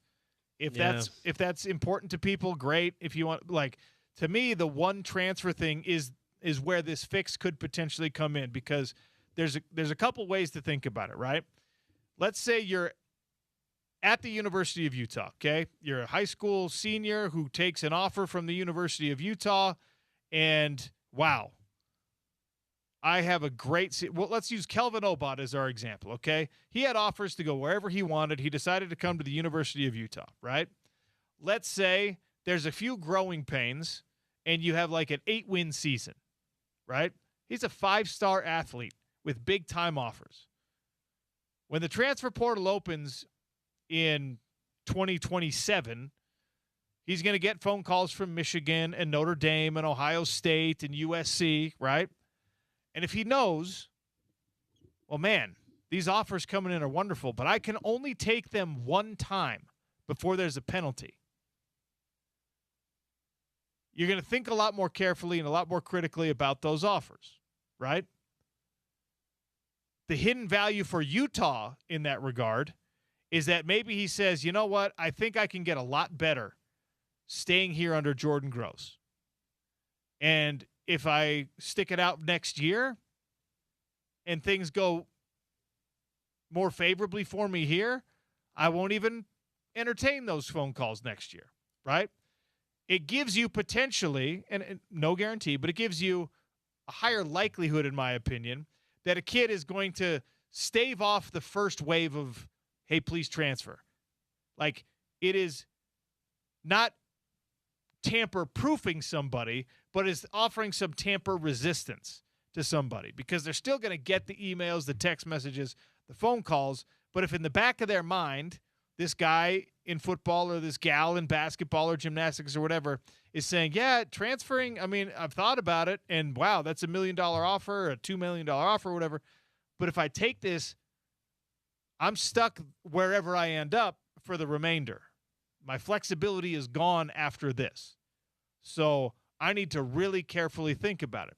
Just that pause by itself of saying maybe I can wait a little bit longer gives your current school a second crack potentially, or a third crack, or however many cracks. It gives them another opportunity to make good with you, right? To bring your NIL up to where it needs to be, to develop you as a player the way that you want to be developed. Those are all good things for the school and potentially for the student athlete, right? Now, that's with like a big-time high school recruit, 5-star person, whatever. Let's say you're a Jack Kelly type, where you're at Weber State University, you got under-recruited coming out of Kearns High School, you got under-recruited, you ended up at Weber State, and you're killing it at Weber State, right? And BYU comes and says, hey, we want you, come down here, let's go. If BYU's in the situation that they were in, you probably go. Because that's a big leap up from Big Sky football. It just is, right? But it also gives an opportunity to the Weber State kids, the kids climbing the ladder, and it doesn't have to be Weber State kids. We could be talking about University of Nevada kids. We could be talking about Utah State kids. You could be talking about North Texas kids, whatever. They're looking at it, and they're going like, yes, awesome. I wanted to climb this ladder. This is what I wanted. Well, hold on. You're climbing the ladder, but if you're an All-American or you think you can be an All-American where you're at, is that the highest height you can reach? Is BYU the biggest offer you can get? Is it the best offer you can get? In the current system, you can say, well, yeah, I'm going to climb from Weber State to BYU, and then if USC wants me after that, or if Notre Dame wants me after that, or if Indiana, we have to put them in this conversation now, wants me after that, I can go there too. Well, not under this rule. So you have to say, so now, again, your current school gets a second crack at making good with you, making you better, getting you better, right? And you as an individual, if you develop the way you think you're going to develop, probably open up even more possibilities for yourself with a little bit of patience. And obviously, I'm not trying to disparage BYU. It worked out incredibly well for Jack Kelly at BYU. I'm just using him as the upward mobility example, right? The hesitation, the pause, putting some limit, making scarcity a thing, increases the value of that transfer for you as an individual. I can only do this one time without penalty. I mean, imagine all of you out there that are married, right? You were so careful in selecting when you got married, who you got married to, because you know that if it doesn't go well, if you choose wrong, there's a significant penalty. You can get remarried. You can do it again. But, man, it's going to cost your life something. Emotionally, financially, practically. There's going to be some difficulty with not having the right choice in that first commitment, right? This brings that back. Because, look, in today's society, just like in today's football, you're a one-time transfer, you're a one-time divorcee, Fine. Everyone's like, yep, we all get a mulligan. It's okay. 2 times, though, start to get that stigma developing. 3 times, people are just like, man, what's going on here, right? You have to be a little bit more selective and a little bit more careful with your transfer if there's only one transfer before the penalties come in. And you're not completely handcuffing people after that one transfer. You're just telling them, hey, you needed to be a lot more careful about your selection. You committed to one school, you went to one school, wasn't the right fit for you, fine. There's your mulligan. There's your one-time transfer. That second school, you better choose right. Is there going to be some kind of NIL alimony? Is that where we're going here? Well, that's another portion of this. He says this will fix 80% of college football's problems. I think it's probably more like 50% of college football's problems. Still significant, though. You want to make up the rest of that chunk? It's probably going to take collective bargaining, which is not a real possibility, but some facsimile of that. You need long-term contracts. So, yes, Kelvin Obot, you are at the University of Utah. We would like you to sign with us for 3 years minimum. Ooh, I don't know. We're going to give you $3 million in those 3 years. We are beholden to you. You are beholden to us. Not for 6 months. Not for a semester. We're going to do this thing together. And if it doesn't work out after the 3 years, which, by the way, we'll offer you an extension of that contract after year 2. If it's not going well, if it doesn't work out, fine. You get a one-time transfer without any kind of penalty. You can go out into the open market, and maybe somebody's going to give you more money. Maybe the opposite is also true and happens all the time. Maybe you didn't live up to your end of this deal, and guess what? I want the schools and the student-athletes to be equally accountable to one another. So guess what, coaches? You better be a damn good recruiter, because if you get this wrong on this kid, you can't force him out. You can't say, hey, you need to transfer. No, I'm not burning my one-time free transfer because you recruited wrong. No. There's this imbalance. The power dynamics were so in favor of the schools for so long, and we've overcompensated, and now the power all belongs to the players. All of it belongs to the players, right? And the coaches somehow snaked out and worked out and figured out, like, oh, yeah, well, guess what? The way that we get our power back is like, oh, you get open transfer? Well, guess what? We're forcing an open transfer. We don't want you here anymore. Goodbye. Yeah, the Dion's first press conference, right? We don't want more than like 3 of you guys on the roster going forward. And there was what's his name? That safety kid. He listened to that and was just like, I'm not leaving. Screw you. Yeah. And he stayed. And it actually worked out to his advantage and to Colorado's advantage. Yeah. So coaches get this stuff wrong. So this gives, like you say, it gives coaches, it curbs that too, where they can't, players are going to be able to be like, no, like, I want to stay, even though you don't want me here. I do feel like this is the best place for me, so you're going to have to figure out a way. Sorry, son, we don't have a scholarship for you. No, yeah, you do. We signed together on the dotted lines. You do have a scholarship for me. Well, we're not going to play much. All right, cool. Well, transfer. Let me prove you wrong in camp, coach. I can do that. I mean, and that's, again, that's like an extreme, and that would be a terrible scenario for the player. Absolutely. But, man, the one-time element of this would be a significant, not fix, but would be a significant advantage compared to the system that we have now, where it's just open and free and you can go whenever you want. It would force everyone in the whole equation, coaches, recruiting coordinators, players, player parents, player agents, NIL donors. It would force everyone to be a lot more thoughtful about the way things are conducted. You'd have to do it all much more carefully because the wiggle room right now is way too far open. I can go to BYU. I didn't like it there. I didn't fit into the honor code there. Cool. I'm going to go to Arizona State the year after that. Oh, it didn't work out at Arizona State. All right, fine. I'm going to go to Washington the year after that. Oh, dang it. Washington, it didn't work out here as well. I'm going to go down. I'm going to transfer down to a JUCO, and that's not going to count against my eligibility anymore. So I'm going to transfer down to a JUCO, get some tape together. Oh, look, Auburn wants me now. Like, it's insane. And it is far more lackadaisical and permissive than professional sports. So even if you think you're a pro, you're not learning how to be a pro while you're in college anymore. It's bananas. Tommy Tuberville, I never thought you'd give us anything good.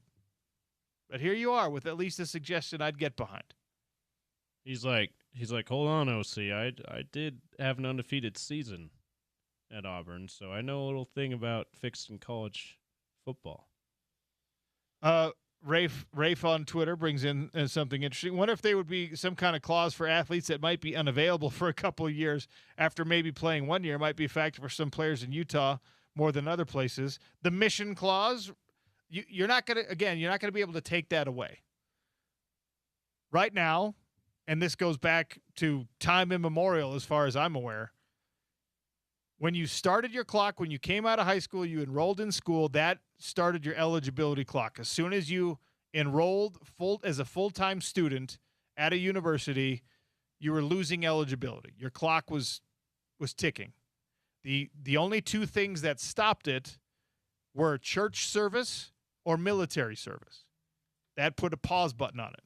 So if you went 2 years to school and then signed up for the Army and got deployed, and then you came back, it's why you see all those guys. It's usually like South Carolina or a place that has a big military base nearby. Texas A&M's had these guys where they walk on to play when they're 30 or 35 or 40 years old because their military service doesn't count against, like they were able to pause their eligibility for serving in the military. Church missions, same thing. Tommy Tuberville's 5 years to play 5. They're always going to have exceptions for military and for church. If you try to block that, that's when the lawyers get involved, and then billable hours, undefeated, right? Yeah, and like you say, I hope that it would continue to be the medical red shirt as well, because like you say, the litigation would be way too much that the schools or NCAA would want to handle. Which means that you'll still have those weird random outlier guys like the Miami tight end that spent most of his career at Oregon. I forget what his name, Cam something. He was in his 8th year of college football. There's always going to be one or two of those guys because they just get hurt every year. You're not making rules to prevent those guys or to permit those guys. They're outliers. We're trying the rank and file, the bulk, the middle of the pack. The Trinidad Chambliss, who had 4 years at a Division II school and now is going to get his 6th year of NCAA football. Like, it's that kind of thing that, like, all due respect to Trinidad Chambliss, don't necessarily need that in college football. Anyway, that's the proposal. Would you get behind it? 77% of the votes so far say, yeah, I would vote in favor of that resolution. 5 consecutive years to play 5, 1 transfer without penalty. After that, you have to sit out a year. Sean O'Connell Show continues here on ESPN 700 at 92.1 FM, proud part of Utah's ESPN radio network.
All right, got to express some appreciation here for our listeners, keeping us correct. Andrew Barton on the text line. Fact-checking. All right, we talked about this in the Daily Dump. South Carolina reaching a 6th consecutive Final Four, and we talked about how only one other team had ever done that. UCLA did that.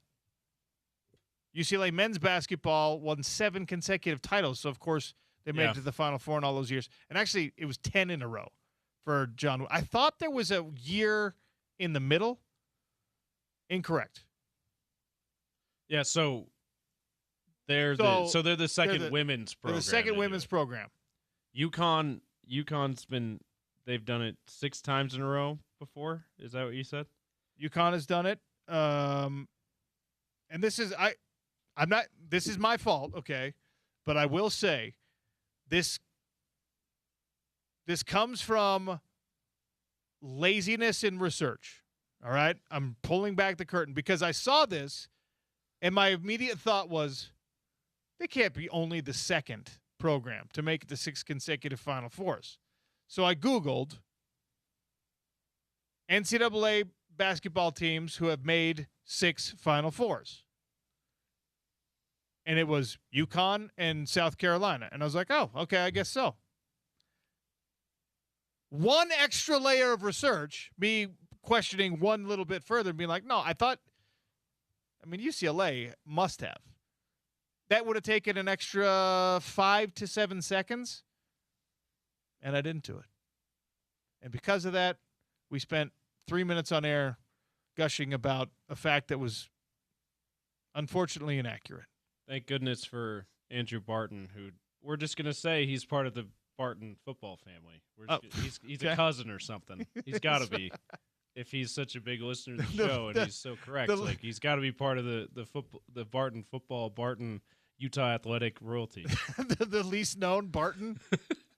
He's like the like the Cooper Manning. We know he's not in the immediate family, so he's got to be a cousin or a nephew or something.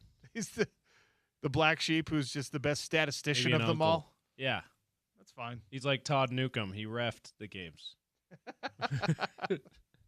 Okay, no, but seriously, appreciate that.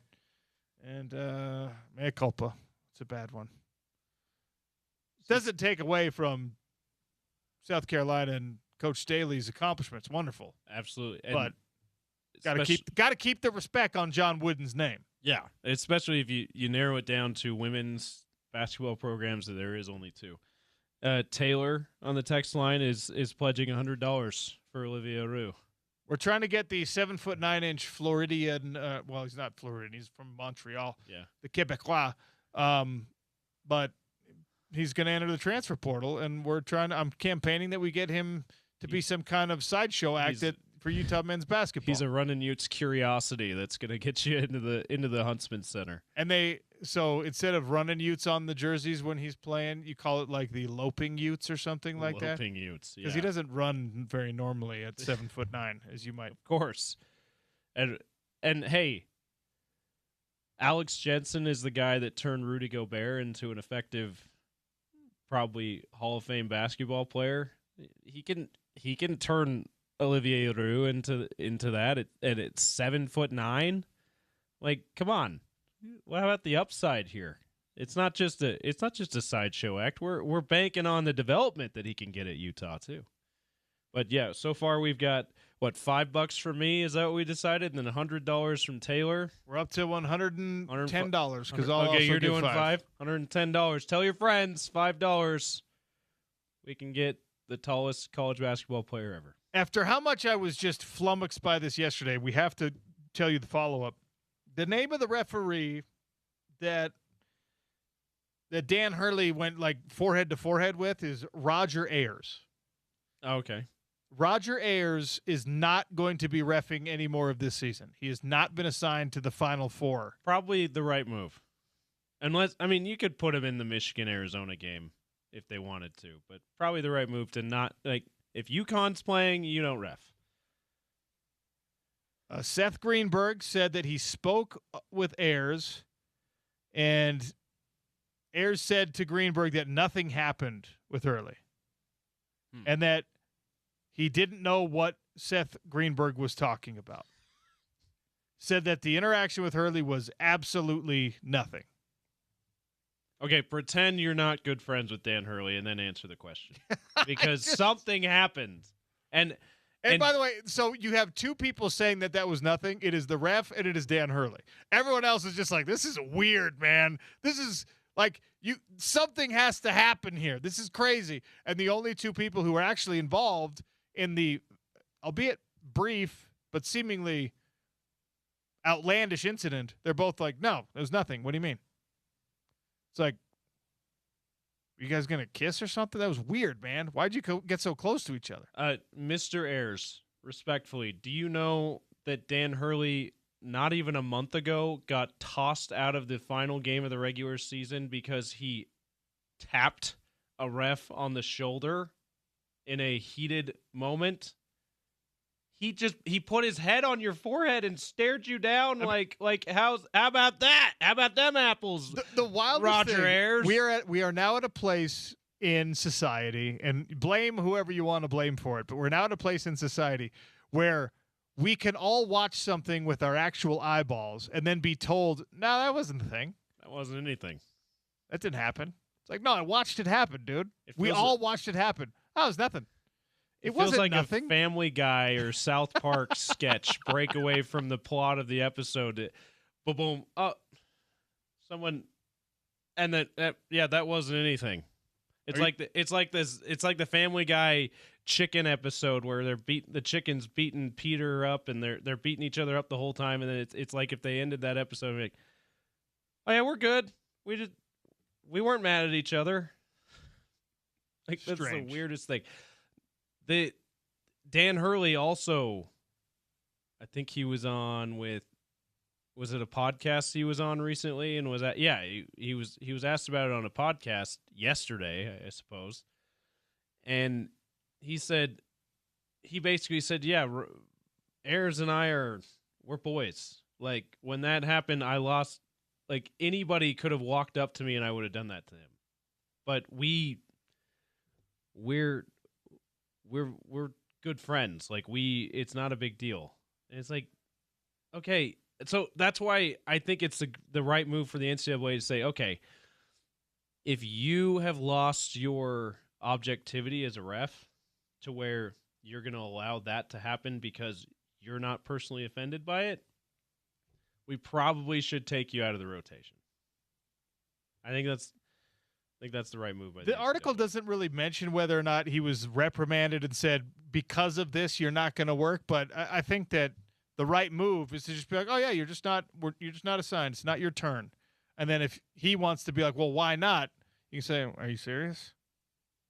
Because we don't want people talking about the referees during the Final Four. We want them talking about the games. And we don't want, if your explanation was why that wasn't a thing is like, oh, we're friends, we don't want you reffing his games. Yeah, the integrity in a different way, the integrity is being compromised there because there's no way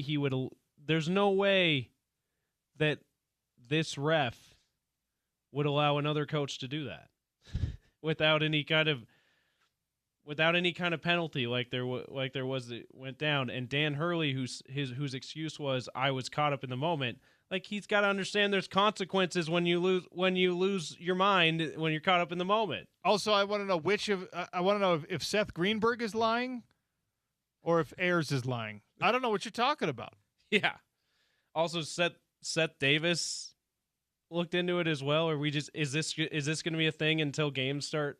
You know, where hear Jay Billis say, "Oh, I talked to him too, and here's what he told me." Art Kellogg, he told me this. Spoiler alert! I'm going to come on the show tomorrow, and I'm going to be like, "I spoke with Robert Ayers, and he said, I don't know what you mean. I didn't get touched." Anyway, all right, we've got to give away some tickets, Weezer tickets, in our next segment. A reminder that if your bracket is still even close to alive, you can track it at ESPN700sports.com.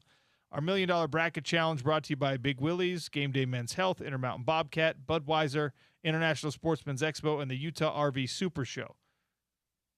I'm not sure if Spence is in studio today, but a little crosstalk coming, a little ticket giveaway. It's the Sean O'Connell Show on ESPN 700 and 92.1 FM.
Weezer's coming to the Maverick Center September 15th, 877-353-0700. For a pair of tickets to Weezer, you have to answer this trivia question. Going all the way back to our conversation with Gordy Chiesa. An currently active NBA player who has won the basketball Triple Crown. National championship in college, NBA championship, Olympic gold medal. 877-353-0700 with the name of the active NBA player who has won a national championship in college, an NBA championship, and an Olympic gold medal. 2 tickets to Weezer, September 15th at the Maverick Center. Final segment of the show is brought to you by our friends over at Advanced Window Products. 801-850-9100, $2,500 off, 10 windows or more for windows that not only beautify your home, increase the resale value of your home, but improve your energy efficiency drastically. In fact, depending on how much you're paying for the windows, how many windows you need, the financing options that you have, right? You can extend the payment out over the course of a payment plan.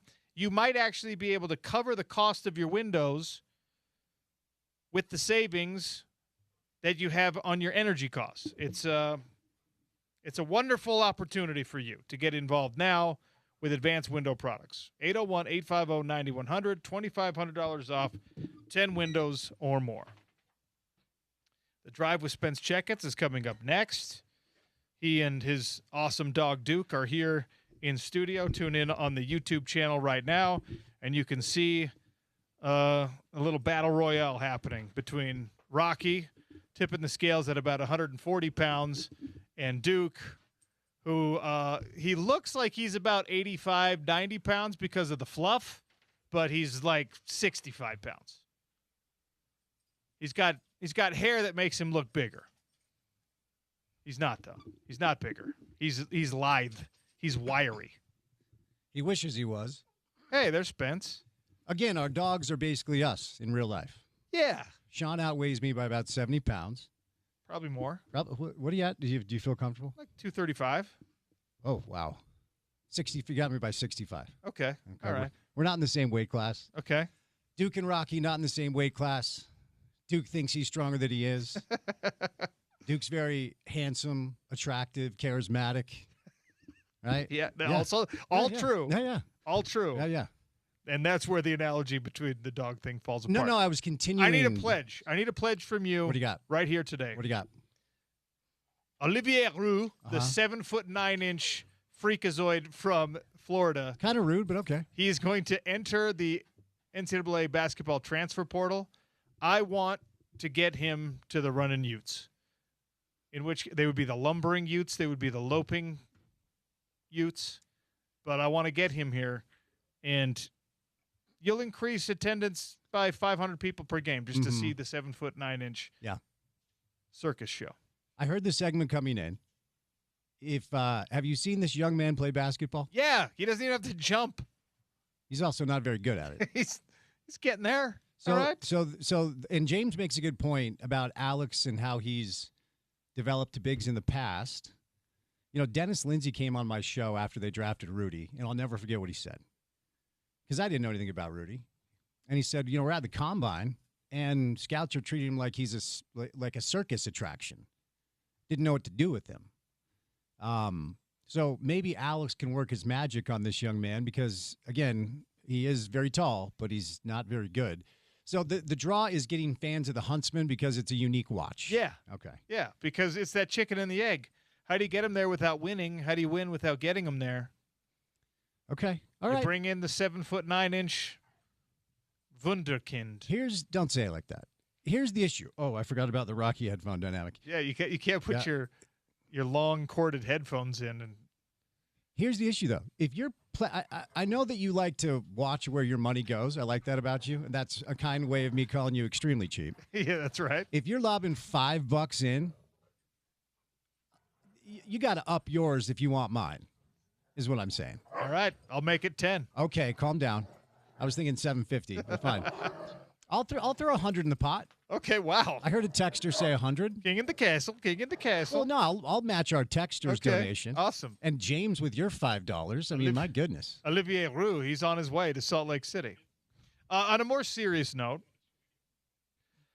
which new Utah football offensive coach has the toughest gig in getting his room ready for the upcoming football season? Ooh, okay. The new guys. Yeah, so you got to take out Mark Atawaya because he was here, right? And I'm taking out the quarterbacks coach because we've seen Devin play. We've seen Devin and we've seen Bird. Right. So I feel like this is an easy one. Okay, who is it? Jordan. Okay, that is the overwhelming majority of the answers that are coming in on Twitter. Mm-hmm. And you might be right. It's not as obvious for me because your backups played a lot. They played in the bowl game. Yes, the bar has been set so incredibly high. I think I'm more confident in his ability than most people's. Than most people are. But yeah, that is the overwhelming answer right now. Well, what was your answer before we move on? Well, I think Kevin McGibbon has a really, really tough time filling in because part of the bar being set so high, obviously the offensive line helps set it. Yeah. But like we now, for the first time in 2 decades, are coming off a season where Utah had like a top 10 offense. Mm-hmm. And people are just like, yeah, we want to stay somewhere in that neighborhood. Mm-hmm.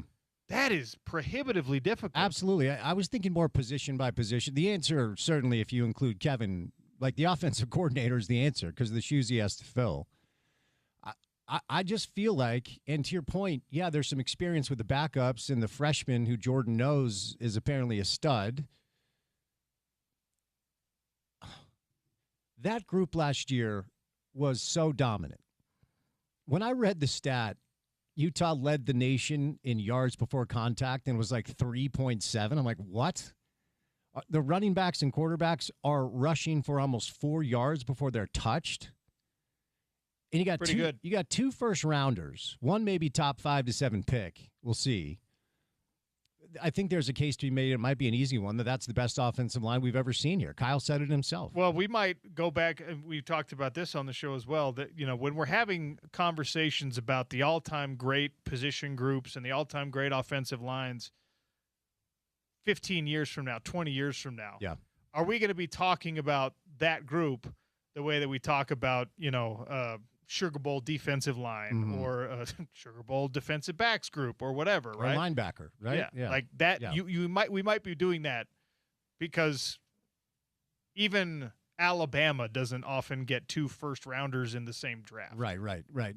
And the other reason I'd probably go Jordan, and we were talking about this yesterday, I can promise you this fall there will be a handful of games that Utah doesn't come out on the right side of, and they lose. And the conversation will be like, well, would Witt have won that game? And Morgan's going to have to wear that because you're following that guy. And Jordan is following the equivalent of that guy in that positional room. I mean, Jim Harding is thought to be one of the best offensive line coaches in the country. So Morgan has to follow Witt. Jordan has to follow Jim. That's a tough thing. We were talking about this yesterday because my second year with the Jazz was Ty Corbin's first year. And, no one should be held to the Jerry Sloan standard because he set it so high. And look, the fact of the matter is it was pretty apparent pretty quickly that Ty wasn't the guy. You couldn't say that into a microphone when you're working for the Jazz. But, I'm doing afternoon drive and pre-op and post, and almost every single night I'm sitting there with Britton, and Tony Parks is in the locker room. And Ty would give an interview. And look, he's a very kind man. I don't want to run him down. But there was a game where they were down by 3 with like 5 seconds left. They called an out-of-bounds play for a layup. They get a bucket. They're down 1. And I think it was against the Nuggets. And Denver was just like, huh? Okay. They almost let him score a layup. And the Nuggets won the game.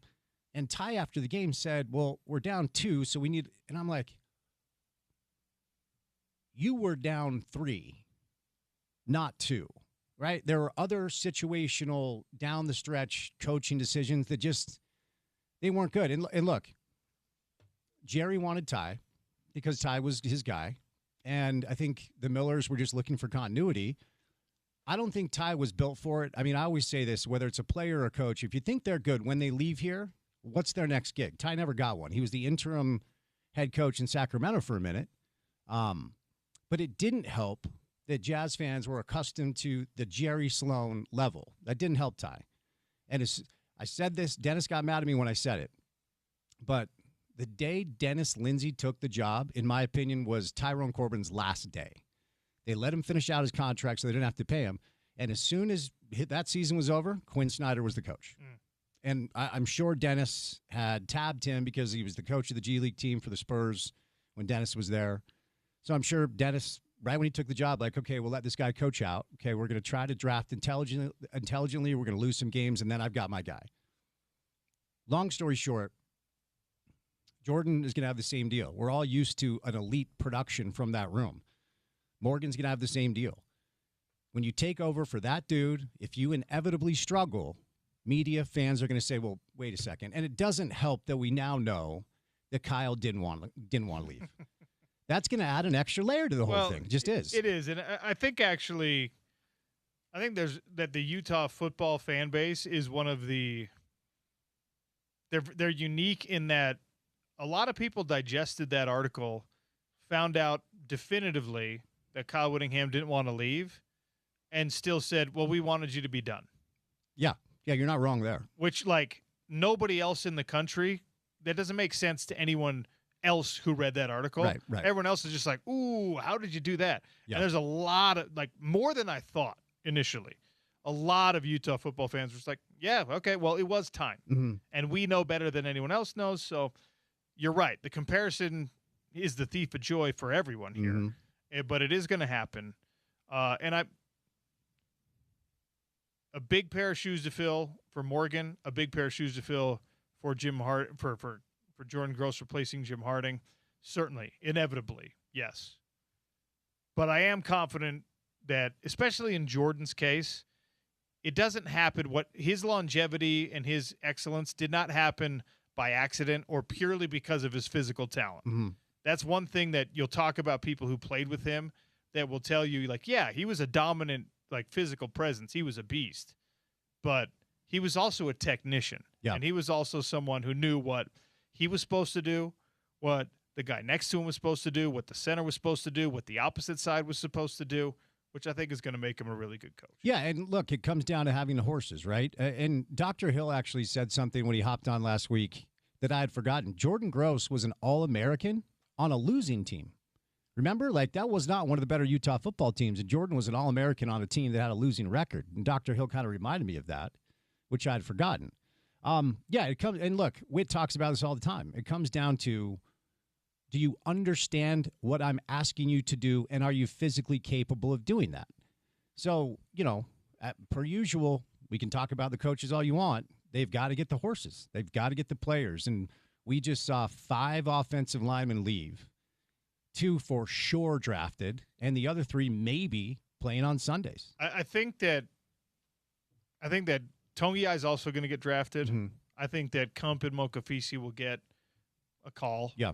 And get a tryout.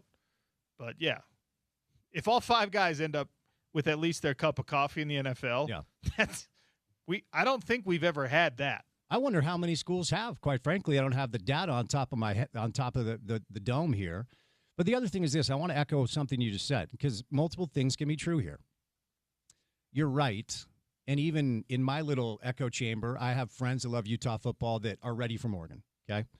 And now we also know that there are plenty of people on campus that were ready for Morgan. I say 2 things. Be careful what you wish for. It's hard for me to believe that you didn't want Witt back. That's hard for me to believe. I am of the belief, and always will be, that he earned the right to tell us when he was done. Okay, I believe that to be true. I also believe Morgan's ready for this, and I believe he's ready for it right now. Yeah. The 2 things can be true thing. You and I are on the same page there. Yeah. Like, Morgan will be a great football coach. Maybe as soon as his first year will be a great football coach. For sure. When you have 2 working together, you let the old one stay as long as he wants. That's how I feel. But here we are, and it's Morgan's time, and I'm excited for him. Elated to use the Utah football adjective. Stay tuned for the drive with Spence Checketts. Thanks to everyone who listened on the show today, and congratulations to all of you who got the trivia answer correct. Anthony Davis, the active NBA star with the basketball triple crown of college national championship, NBA championship, and Olympic gold medal.